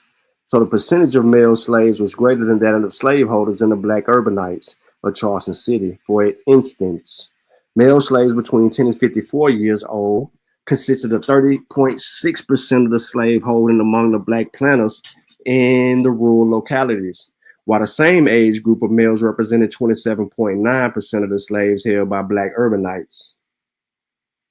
Also, the total population of male slaves surpassed 50% of the slaveholding in the rural black masters, yet the proportion of male slaves held by the black Charlestonians barely exceeded 40%. Undoubtedly, the difference of the two economic results in the disparities between slaveholding or rural and urban free blacks. Clearly, the rural system of slavery predicated upon agricultural enterprise, which demanded labor, and both male and female slaves attempted to maintain an equilibrium between the sexes. The urban form of slavery, on the other hand, developed into a service economy, which was dominated by women slaves who primarily worked as domestic servants. The most apparent similarity between the rural and urban slaveholders within the free black society was the dominance of mulatto slave owners. Even though the free mulatto community consisted of 48%, the free black population that comprised of 83% of the Afro-American slaveholders in South Carolina in 1850. Clearly, the overrepresentation of free mulattoes was a reflection of their privileged origins. Many of the mulatto slave owners were the offspring of white planters and merchants who provided them with slaves. For instance, Thomas Hascom, a white planter, of St. James and Goose Creek provided mulatto children to Nancy Randall, a free black woman, with 6 slaves, as well as stocks and bonds valued at $150K. Quite often, the children from illicit affairs of free black women and white men were provided for by their fathers. So in 1823, the mulatto children of Henry Glenncamp, y'all remember Glenncamp, the superintendent in the Sandy Canal, and Jenny Wilson, a free black woman, inherited 18 slaves as well as a plantation. Remind me of my granny. What happened with my granny? Pine Hill and Stevens Parish of Charleston District. By and large, the ties kinship, free mulattoes and whites facilitated the ascent of mulattoes into the class of slave owners. So let me finish up. This is deeper than rap. Yeah, it is real nerd shit. He said, I'm finna watch Jeopardy. Hey, although many free mulattoes received their slaves from white benefactors, most did not depend upon the gifts of white relatives. The majority of the free mulattoes earned the money to purchase slaves by their own industry. Many mulattoes were trained as artisans and provided services of the communities. Within their skills and clientele, they soon prospered and subsequently purchased slaves. In 1849, for example, John B. Matthews, a free mulatto and tailor, used the proceeds from his business and bought a 30-year-old black man named Jack from James C. Wilson and Jacob Weston for $350. In Charleston, Amelia Cornwall, a mulatto seamstress, used her skills to purchase slaves. In 1852, a mulatto woman accumulated $1,200, which was used to buy a black slave family. Throughout the antebellum period, free mulattoes thus used their own industry to earn the capital to be invested in the slave property. For the most part, the mulatto slave owners used their bondsmen as commodities. In 1846, for example, Robert Mishaw, a free mulatto of Charleston City, was given a 25-year-old black slave named Joe by his grandmama. Within 1 year, he sold the male slave to Peter Can for $650. While some mulattoes sold their slaves for profit, others used the labor of slaves in their trades and businesses. In 1850, Frederick Campbell, a free mulatto of Charleston, utilized the services of a 21-year-old black male in the barbershop. And another example, David Pegler of St. Stephen's Parish applied the labor of his slaves to work the Upton plantation and produce corn, peas, rice, sweet potatoes, and on a commercial scale. As the free mulattoes began to exploit the labor of slaves, the gap between blacks and mulattoes continued to widen. Since the majority of the colored masters were mulattoes and their slaves were overwhelmingly of black skin, a division developed between the two classes, which embraced both racial and class conflict, which it happens to this day. Within the black community of Charleston, many mulattoes separated themselves from the dark-skinned segment of the free society. For instance, they banned the dark skin from their social clubs and seldom married unmixed blacks. Many of the mulatto slave owners aligned themselves with the white society and helped to preserve the system of slavery. Confusing shit. The conflict between blacks and mulattoes was a class struggle, which can be vividly seen in the events of causing the failure of Denmark Vesey's conspiracy. As the slaves of Charleston and Georgetown were preparing to break their shackles of bondage and to take their freedom, they were betrayed by a mulatto slave and a mulatto slave owner. In 1822, Peter Desvernis, the mulatto slave of J.C. Prelude, learned that the proposed rebellion.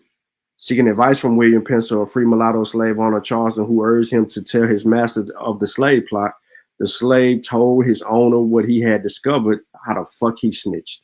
Once the white slave owners learned of the rebellion, they arrested the rebels and prevented the revolt. When William Pensel urged Peter Desvernis to betray the slave rebels, he was protecting his slave property. So in May of 1822, Pensel owned 2 slaves and did not intend to free them. Many of the mulatto slave owners were commercial masters and aligned themselves with the white community to preserve the system of slavery. These mulattoes were aware if rebellion succeeded, they would lose their slaves and perhaps their lives. So they sided with the white society, serving as the eyes and ears of the white slaveholders. He said, I'll be watching Jeopardy as well. Although the proportion of colored slave owners was quite small when compared to the number of white slave masters, they owned a modest percentage of other slaves in South Carolina. The black masters of the Palmetto State owned nearly 1% of the slaves in 1830 within the black Charleston. The proportion of slaves held by free blacks was much larger than the statewide figure. So in 1830, the colored masters owned 7.7% of the slaves in Port City. By the 1860s, the proportion of slaves held back by black masters declined to 2.2%. Yet at the height of the black slaveholding, the presence of colored masters could be seen throughout the city of Charleston.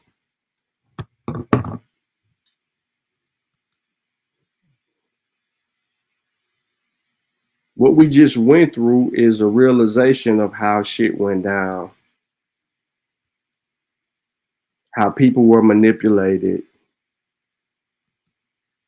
how bodies were moved like chess pieces, like who valued who more. There was gloomorous efforts. I said gloomorous. Wrong word. There was huge efforts by a lot of people to emancipate their loved ones and close friends,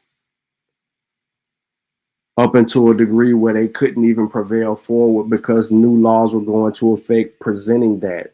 So they would come up with an alternative to still keep these people in somewhat as an emancipated state, although the census required that they list these people a certain particular way. Yes, there was a colorism problem back then. There's still a colorism problem today. So damn right, the mulatto, the biracial mulatto, we stick to the ways of the father. You know why? Anybody remember Mulatto Jack? I did a whole presentation on him about his presence in West Africa. His mother being a queen, but his father a slave trader, white man, having his way. This colorism problem led to more issues. It's part of our self-hate because we can't accept biracial one way.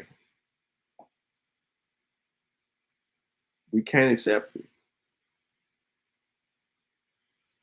Remember, there's a faction of us that really, truly, to our heart, believe that the household dynamic should always be two African-American parents, as Europeans consider their households to be, and still do to this day, a two-parent household full of the white man. But there has been an uptick in creating biracial children as of late. It has hurt a few people, but I ain't getting into that. What I want to get into is the mere fact that those who were in this time frame from that 1790s to 1850s stage, some issues occurred. They, to me, were ironed out in this chapter, and it gave us a broader view. So it goes back to my point earlier on. Were we really slave masters? We can say the mulatto, probably a portion of the mulatto skill set. Trying to think. Did we get enough answers in that chapter? No, we didn't, because there's more.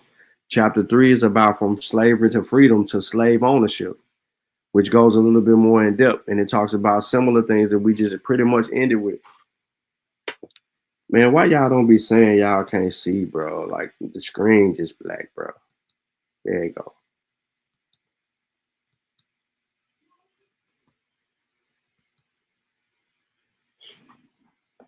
Shahsan said the crazy part is most times we view mixed kids as black no matter what. We do.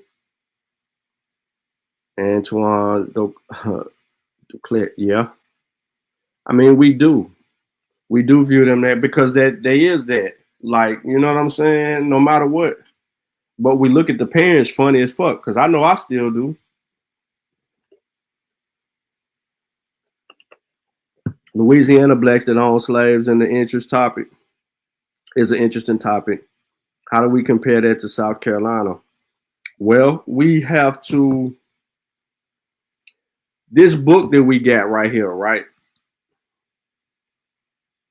This book that we got to go find something that gives us similar data about Louisiana, and then we have to break that down. What's up, Midwest? See what I'm saying, Sha? So we would have to find a similar work or something written, not like this, but similar work where we can do a compare and contrast about the population based on the statistical data that we can obtain. And then we can see how they were taught, trained, raised, behaved, or whatever the case may be. And then we can consider it. Do we see the same efforts in Louisiana where people were emancipating their family members and friends, or people going out of their way to just purchase people for the sake of purchasing people and then emancipating them until Europeans come up with this curveball around it?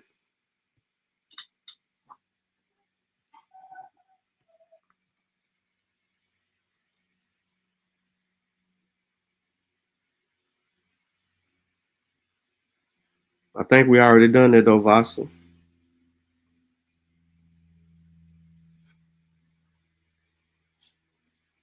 So in reality, it is what it is at that point. But I mean, it's definitely a compare and contrast. And I guarantee you, we see the same behaviors in the South, just in the South, specifically in the South. We see the same behavior of how people who earned their freedom, how they behaved afterwards. A lot of people. Okay, still working, my bad. You're good. So let me pull up something else real quick. I want to show y'all something. It's a little off topic, but I did drop the link because I know when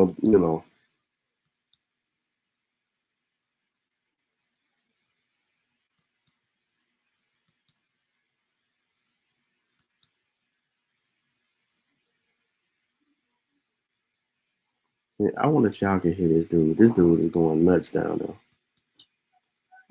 I'm just sitting there listening to him.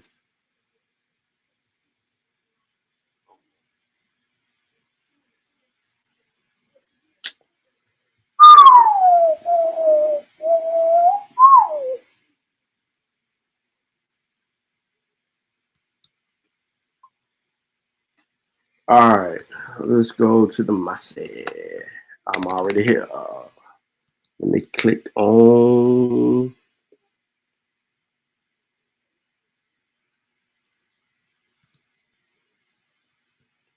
Y'all can see, yeah, y'all can see. Yeah, y'all can see. Let's go to your channel. Let me make this screen a little bit more.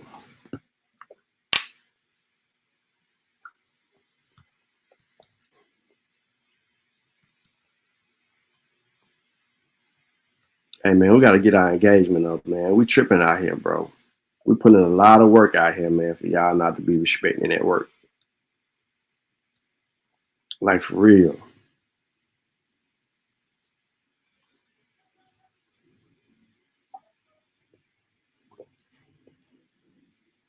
Let me show y'all something real quick. So let me go back up. All right, it's on this one. Let me read the source first.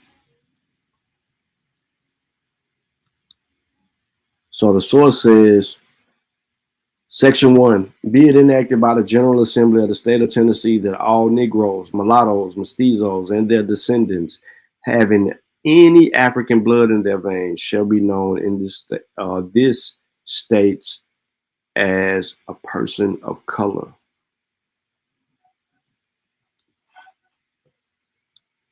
Yodi says they gave the African name to indigenous people.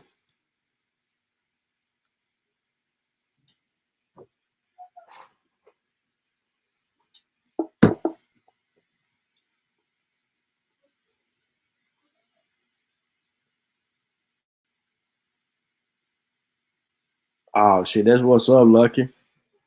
So I said, quit lying and making up shit. Yodi turns around and says, I'm not lying, that's facts. I said, you are lying, having no proof, nothing you're reading says this at all. And you have to be honest about it. Yodi says, it's lies because you said so. That's funny, but I respect you on your show nonetheless. Yodi, I know you're listening. If the source is coming from a historical place and provides us context and gives us a real meaning of how people were listed, this ain't just Tennessee saying this shit, bro. Every state you go around there is saying this shit.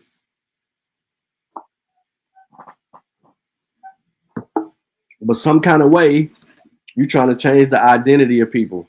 This ain't the only thing that he was doing. It's other people that's participating in this ignorance. So y'all really got, you know what I'm saying? Y'all really got to catch up to the community page because I got a lot of stuff on there. Call a Zoom meeting. Call a Zoom meeting is wild. Call a Zoom meeting like they did.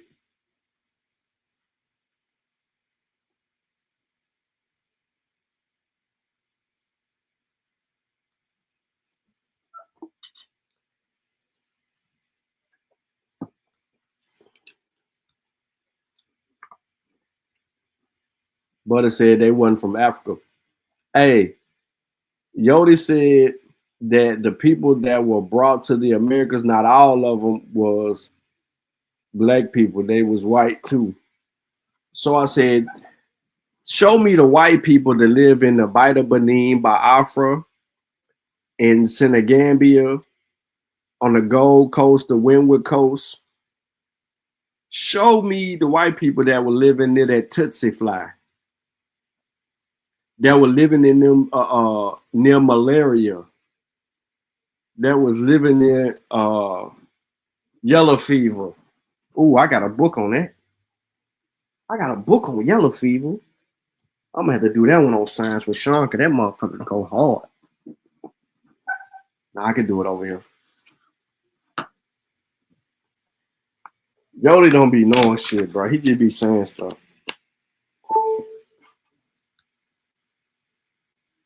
Then I put this out. This right here is for Power Time. But I know, you know what I'm saying? I know they ain't reading shit, bro. So at the end of the day, it is what it is. But y'all got to make sure y'all checking out the community page because I do be dropping some shit. And it do be for y'all. Let me see something.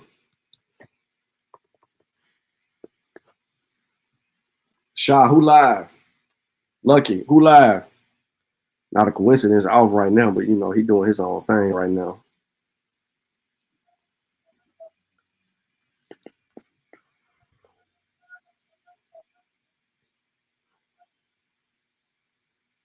Everybody lying.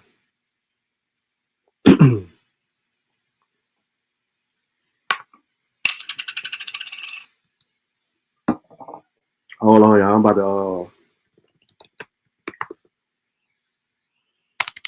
I know my screen ain't sharing none. I ain't sharing none right now, but my screen black because of I had that share option.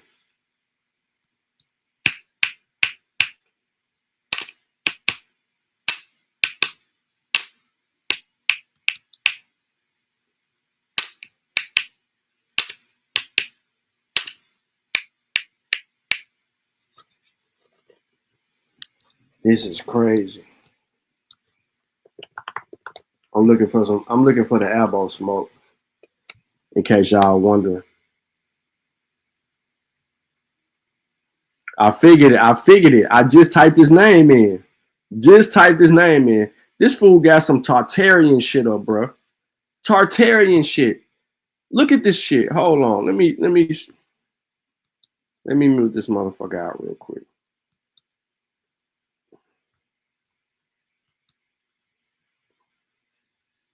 Let me show y'all this shit.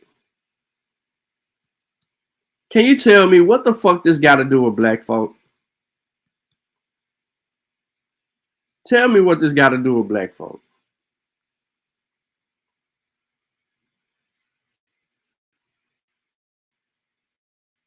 Go to your desk office and that, yo, not a see, they fucking with you over there, bro. What you done did? You done went over there and kicked up some dust.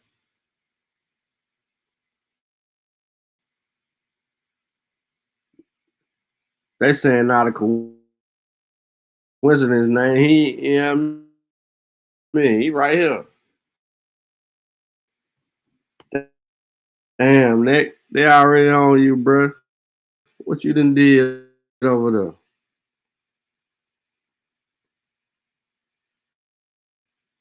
Tartarian Empire, bro. Look at this shit. Look at this shit.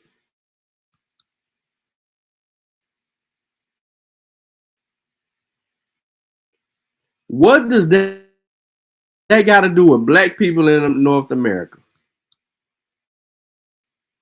Like, for real. They running around here claiming all this fucking bullshit, and they over there teaching about some Tartarians. Let me close this stupid ass chat.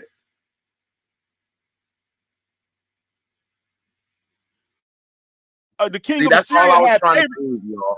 That's all. Assyria had favor with them. I'm gonna land my plane, my brother.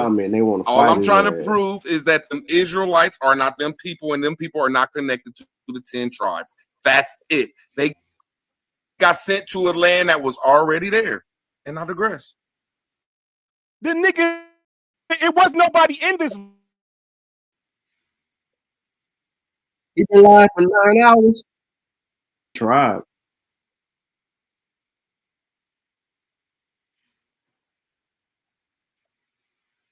Hold on.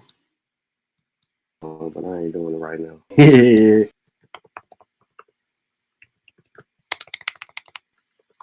What this got to do with the price of tea in China as black people? So remember, they said they over there talking about it. They said they got proof. They said they got proof of the Tartarian shit in existence.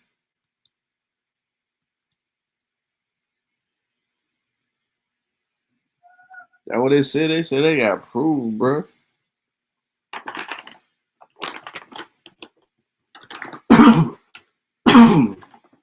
Excuse me. Let me share my screen again. Can y'all see my screen? Come on, tell me y'all can see this screen. Look at this shit. Look at this shit. Let me zoom in on it. This is what they doing on Aboriginal channels. What up, Thurman? This is what they doing on Aboriginal channels.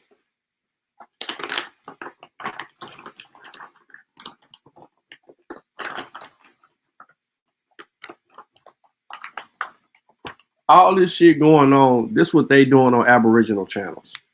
Tartarian Empire. Proof for the Tartarian. The Tartarian Empire is a group of pseudo-historical conspiracy theories, including ideas of hidden past and mud floods, which originated as pseudoscientific Russian nationalism. What does that got to do with their existence in America? Remember, they're indigenous to America. They supposed to be from America, By America, for America. Why they talking about some shit over there?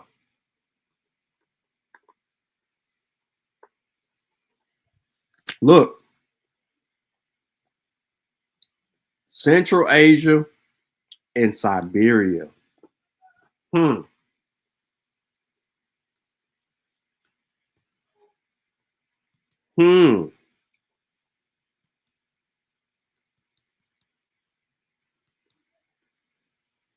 And they all over there with the belief. Them motherfuckers been watching too much what's that shit?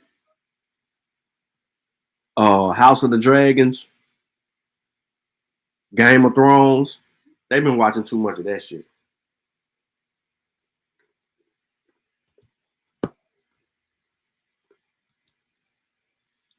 If they think they black asses is this, look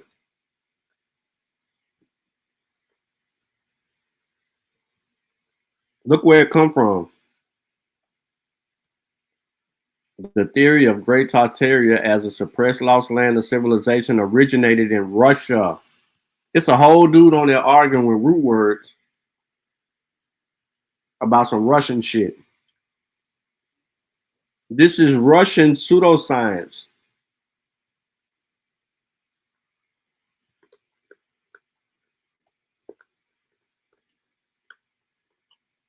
I can't believe it.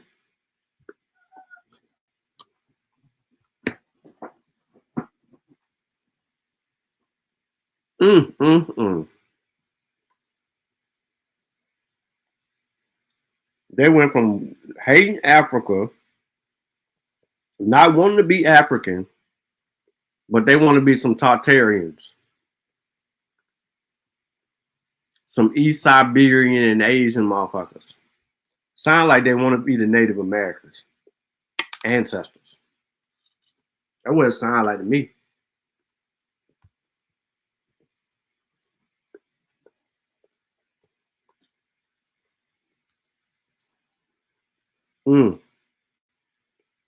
We're going to make this up. Hold on.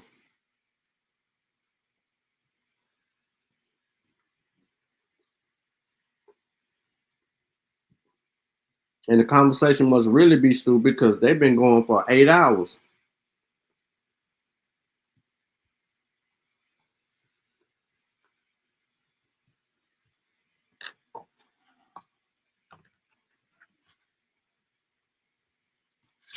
Y'all should be able to hear this shit.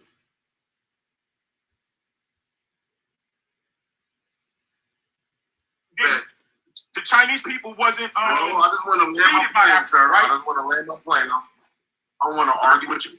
That ain't what I do. And the girls shoot, man.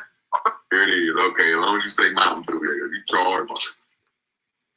Hold on. Run every like 5. 16 games. He was going to have the Tower of Pisa around this bitch. That Naomi girl on everybody's tongue. And stop calling themselves French and this and that thing, and start calling themselves white. They had to petition to be white. What? Over A, because it's from the ABOS Peninsula, which is Germany and Denmark, so you speak in a form of German. All of a sudden, it's African American studies. All of a sudden, the narrative of slavery and Africans come about. But nobody understands that. And it's like, well, how are y'all missing? And even these pan goofies, bro. These pan goofies, they just look over that detail like they just want to just, that's not real. Like, what you mean, bro? It's right there for you. It amazes me to hear a pan-African call somebody pretending or whatever, and yet you're pretending to be an African. And you know you got a white African and white African too. A white? What the fuck is a white African?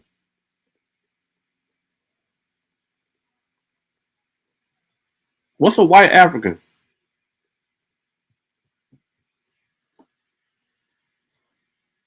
It is holiday in root words though. I'm trying to get to a part where they pull up sword. Let's hear it. The Israelites' homeland is Arabia, bro. So we're just gonna blanket term Arabia, right? Another new term. When was it, bro? listen. Okay. We don't have time for goofy fairy tales, bro. We got enough issues in ourselves. So, can you get us a real primary source? This is a primary. You see this map? Oh, Tartarian map right here. Sure. See this map, right? Sir, when was that map made? 1300s. By who? I forget the nigga name. No, what map saying? Is it saying this is the homeland of Israelites? I'm showing that's the you. Conversation right now we have. Naphtali, Dan. You see that? He said the Israelite land. You see Azareth right here? 4 Edris. They're showing you that these motherfuckers was right here. They went across the land to America right here and went down through Washington, went down through, Canada, Alaska. This is Alaska. That map showing us that? This is a real map, nigga. The map is showing us the narrative that you're saying right now, bro? Yes. Where's the map at? Where was the map made? Listen, where is the Israelite in this map? Where was the map made and where can we go? I want to see Israelite land. That's what I want to see. Because I see nigga land. I don't want to Google. I don't want to Google. I want this right here. Where is the fucking Israelite? Are y'all looking at the map, bro? You see the word Dan? Sir, you don't even know when the map was made. Who made it? I told you it's from the 1300s. Bro, you like Brownie. You ain't ready. You might have to go back to the Jesus. What month in the 1300s? No, they made a map day. You ain't ready, my boy. Hey, bro. Y'all need to go by my tweet, nigga. How can you go by my tweet? It's the reason why. It's a reason why I got 20,000 followers, nigga. It's a reason why. Hey, bro, I'm asking you a question, bro. Don't get mad. I'm just asking you a simple question. It's the reason why I got 20,000 followers, nigga. Because my shit fell. Bro, that's the Candyland map, bro. Y'all should be honored about this. You're goofy. You're entertaining. You're funny. Bro, can I just ask him a question while savage before it turned into a pissing match? Go ahead. I was just saying, my brother. I'm just asking you, how can you connect this to the Israelites, bro? I'm trying to show you, nigga. Show us and tell us. Calm down. Let me show you this. It's okay. You see this? Okay. This right here, this is a fucking 1280 AD. This is a picture. That's not an Israelite. This is a chieftain of. Hold on, let him finish, man. Let him finish. This is the chieftain of. Let him finish. Bro, this is a chieftain of Kublai Khan's army right here. You see, this is a black man, right? But let me go here, just so you motherfuckers can shut up. This is where it all starts at. It says right here that they left. It was a great way to go, a journey of a half a year. And that region was called Azareth. At the word Azareth means at the end of the world. And they got up there until the last time. Right? About the Northern Kingdom Israelites. Brother Lance, I just want to say while you're reading it to the people, pull it back up for us, please. And I just want to give you a question. Where is this reference source that you're reading from? What is this reference? This is from the book of Ezra, second. Hey. How come AP can ask this dude where a source from, but if me or not a coincidence ask him the same motherfucking question, he don't answer it. He dance around it. But look how he questioned somebody else's source. Where is this source from?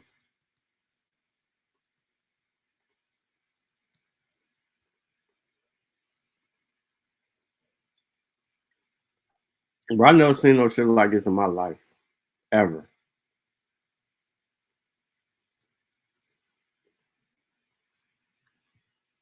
I had to mute that shit. That shit was wild.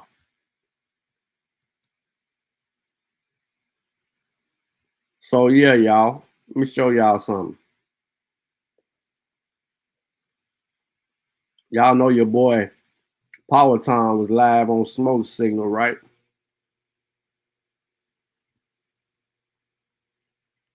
So I had to go deal with this him. Pull up these sources in that area where he from, right? Where these people leaving behind work. No cap. No cap.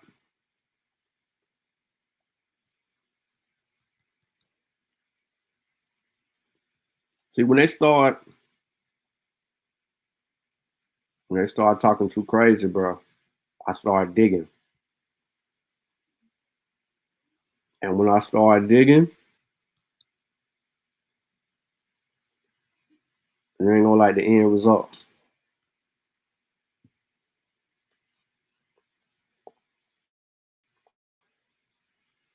And nobody gonna like the end result.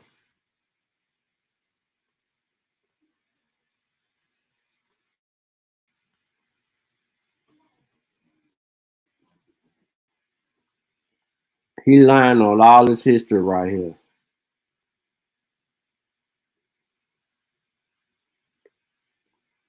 Y'all seen me click African American, and you see where it took me.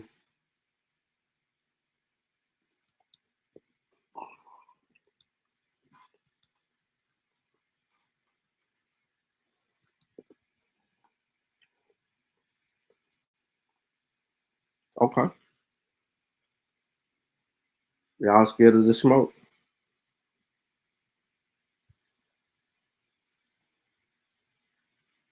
Them boys over there arguing about some goddamn Tartarians.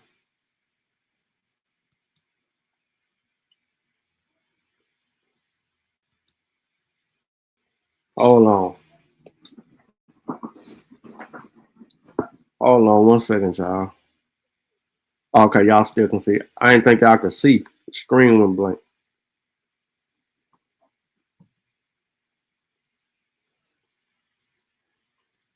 The Walter Panovich Slavery in African American History Collection contains documents and images that reflect African American history primarily in the United States. Walter Panovich was a Yugoslavian immigrant with an interest in Black history, in particular the history of slavery and Civil War. Highlights from this collection include slave bills of sale, glass slides, abolition memorabilia, and printed material from the 18th to the 20th century. I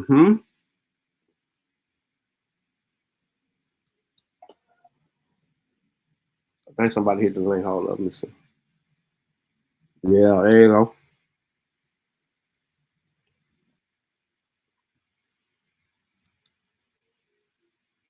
What up, Robert Lee? What's up, fam? Not much. What's going on, bro? Ain't shit, bro. I wanted to rub it in on Land of Tartarian. that power tan nigga. He called himself Wild Savage. Oh, that's who that is?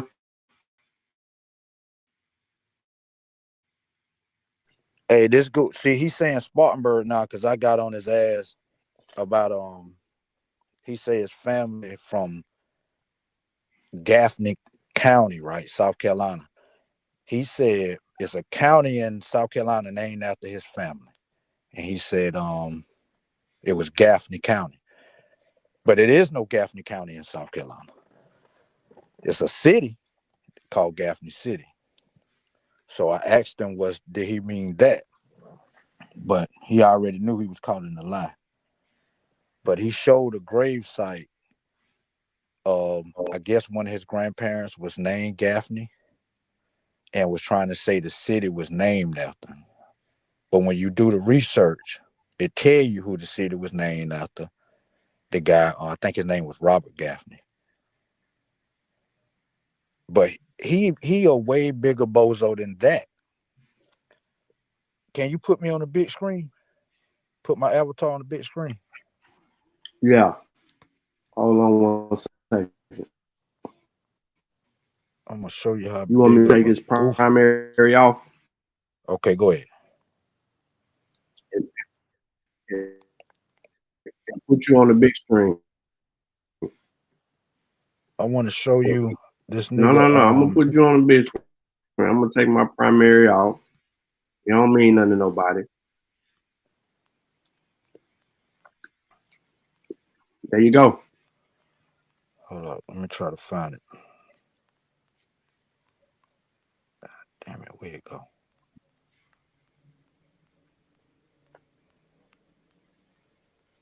1 second, brother. 1 second. I got it in here. Because I was roasting his ass about it. Here we go.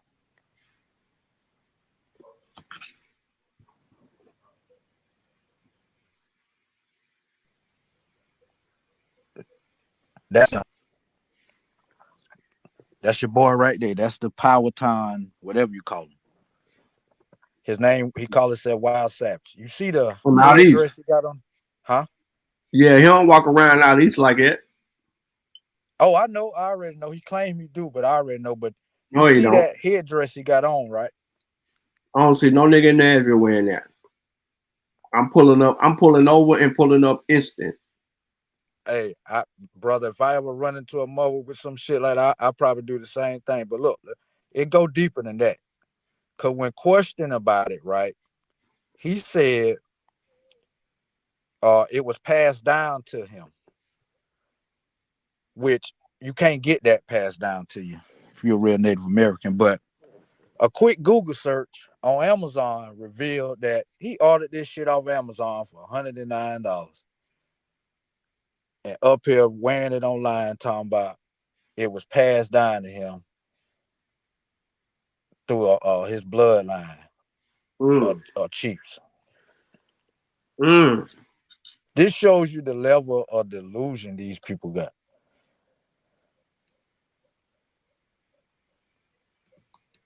Yeah, that's it right there. Them ain't even real feathers. Exactly. Like I tried to explain that to him. I'm like, brother, these ain't even real feathers. Like, but he say he ain't buy it off Amazon. It was given to him. First, he said it was passed down because I guess his family, he descend from some chiefs. But when I found it on Amazon and brought it to his attention, he said it was passed down it was given to him by a Native American.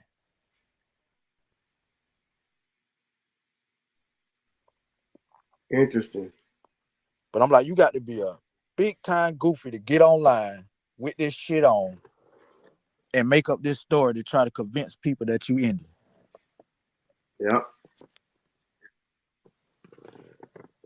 But see, they have a bunch of cheerleaders on their side over there, so nobody want to pull his card. They want to act like my research, this little simple research I did on him, don't prove he's a fucking liar and nickname shit.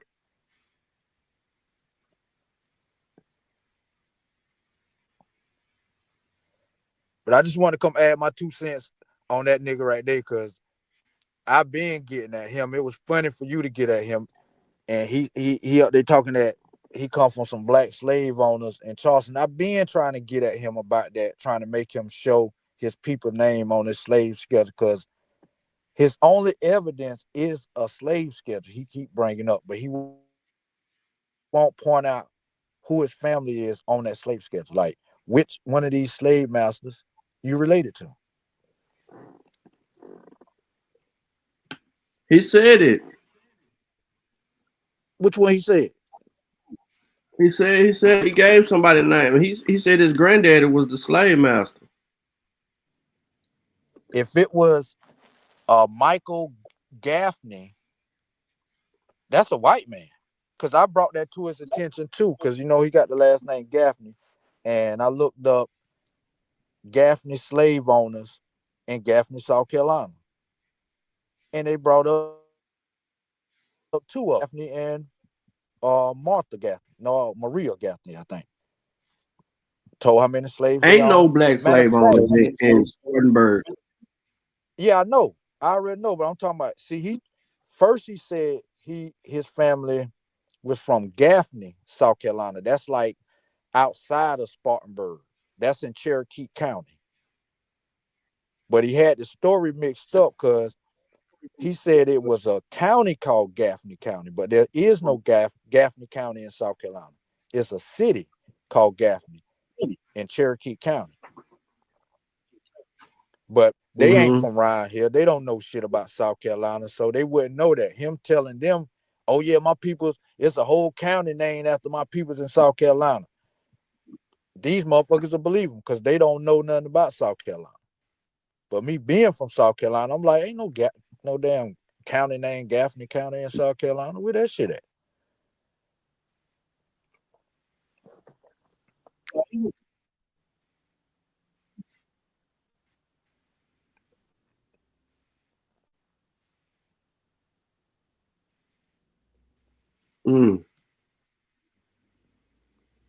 That's that bullshit, bro.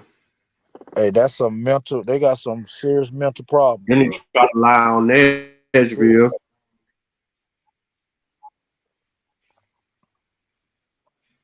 Don't come over here lying on Nashville, bro. Nashville thing.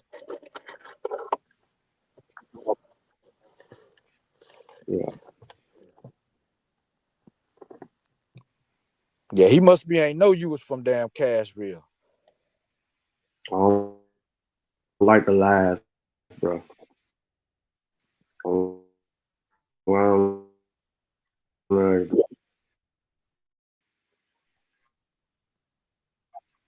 Nah, he know.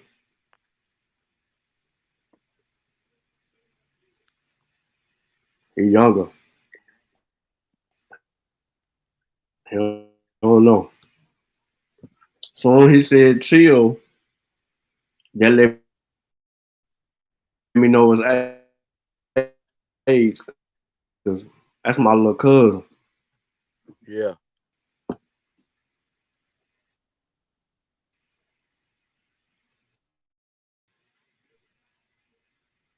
Yeah, I bet you that nigga's a big time goofy around Cashville. He be rapping and stuff.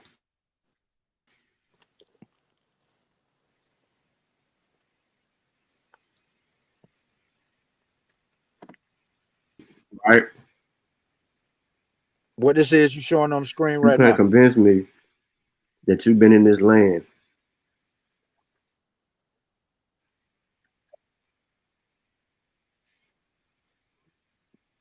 He ain't got no education. I can tell you that right now.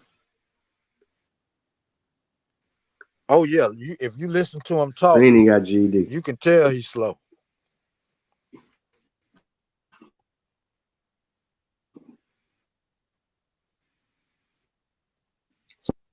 Some primary sources in South Carolina,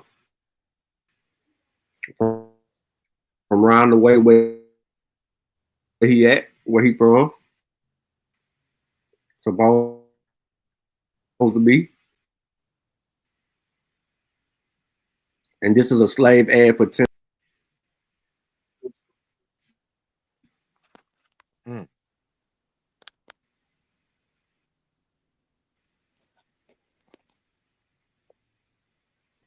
She wrote a note.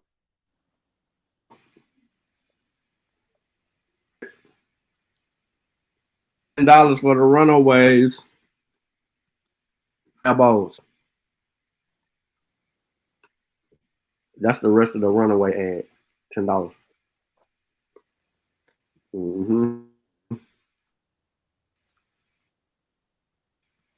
She write just like my grandma.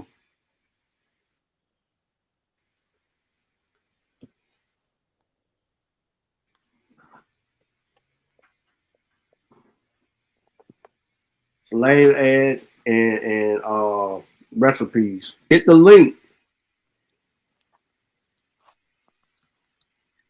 Yo, what happened last night, Robert Lee, when I pulled off? They went on a motherfucking frenzy. You on mute? Yeah, I can hear you. Can hear me, Sean? I can't hear nothing you saying. Oh shit. Let's see. What up, Midwest? What about now, Sean?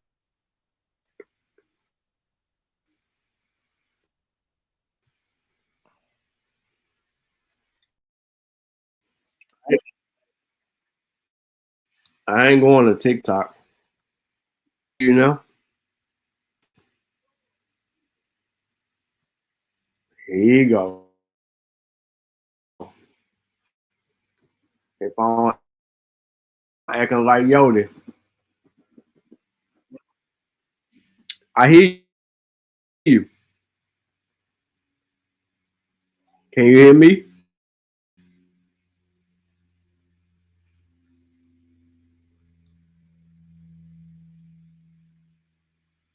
Can y'all hear me? Oh, he fell off. Slave registry from Puerto Rico in 1868. Slave billers, ladies and gentlemen.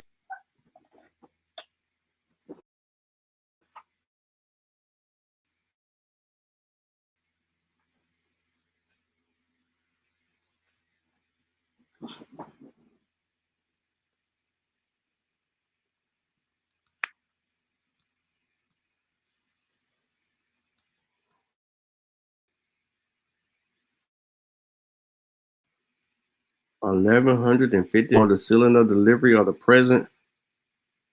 Yada yada yada. Female slave named Margaret, with her infant named Thomas. Sound. I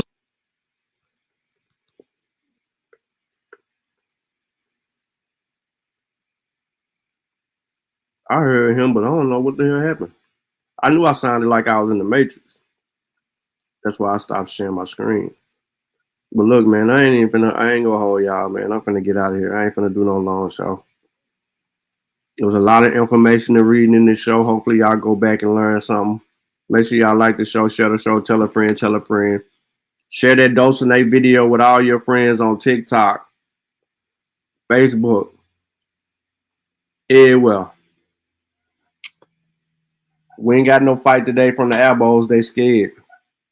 I'll probably see y'all in a couple of weeks. I don't know.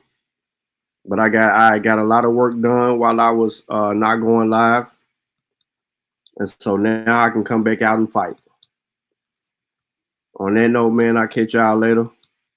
Y'all be easy. Go share them shows. How the fuck y'all find an African in my fucking family, but y'all ain't find your own genealogy? Shut the fuck up. That don't make sense, for one. Listen, y'all don't know what y'all did. I don't feel like you standing on business. Y'all lied on me, because y'all won't even know if that's me. And if y'all can trace that shit back to it's me, it's only 2 people in YouTube that got my information. Yeah, he died by his own genealogy. You ain't an Indian, you ain't got a lot of meat. Half of this track, best believe you lose a lot of sleep. Probably because you made it up to us honestly. You ain't a Cherokee, nope. You ain't a Chickasaw, nope. You ain't a Blackfoot, nope. Nigga, get lost. You just a fool with low comprehension. So I gotta come through with the henchmen. NAC, Sean P, Shy Son, Lucky. Don't forget Jay, got no time to play. Caught an apple slipping with his genealogy. Now he's a con and I ain't talking about a singer. I'm coming for the top apple leader. He ain't a teacher, he's a preacher. He can't keep up, so we leave him. Yeah, he died by his own genealogy. You ain't an Indian, you ain't got a lot of me. After the track, best believe you lose a lot of sleep. Probably because you made it up to us possibly. You ain't a Cherokee, no. You ain't a Chickasaw, no. You ain't a Blackfoot. Nigga, get lost. You just a fool with low comprehension. So I gotta come through with the henchmen. NAC, Sean P, Shy Son, Lucky. Don't forget Jay, got no time to play. Caught an apple slipping off his genealogy. Now he's a con. OTK. TKO. Now he's a con. OTK. You died. TKO. Genealogy.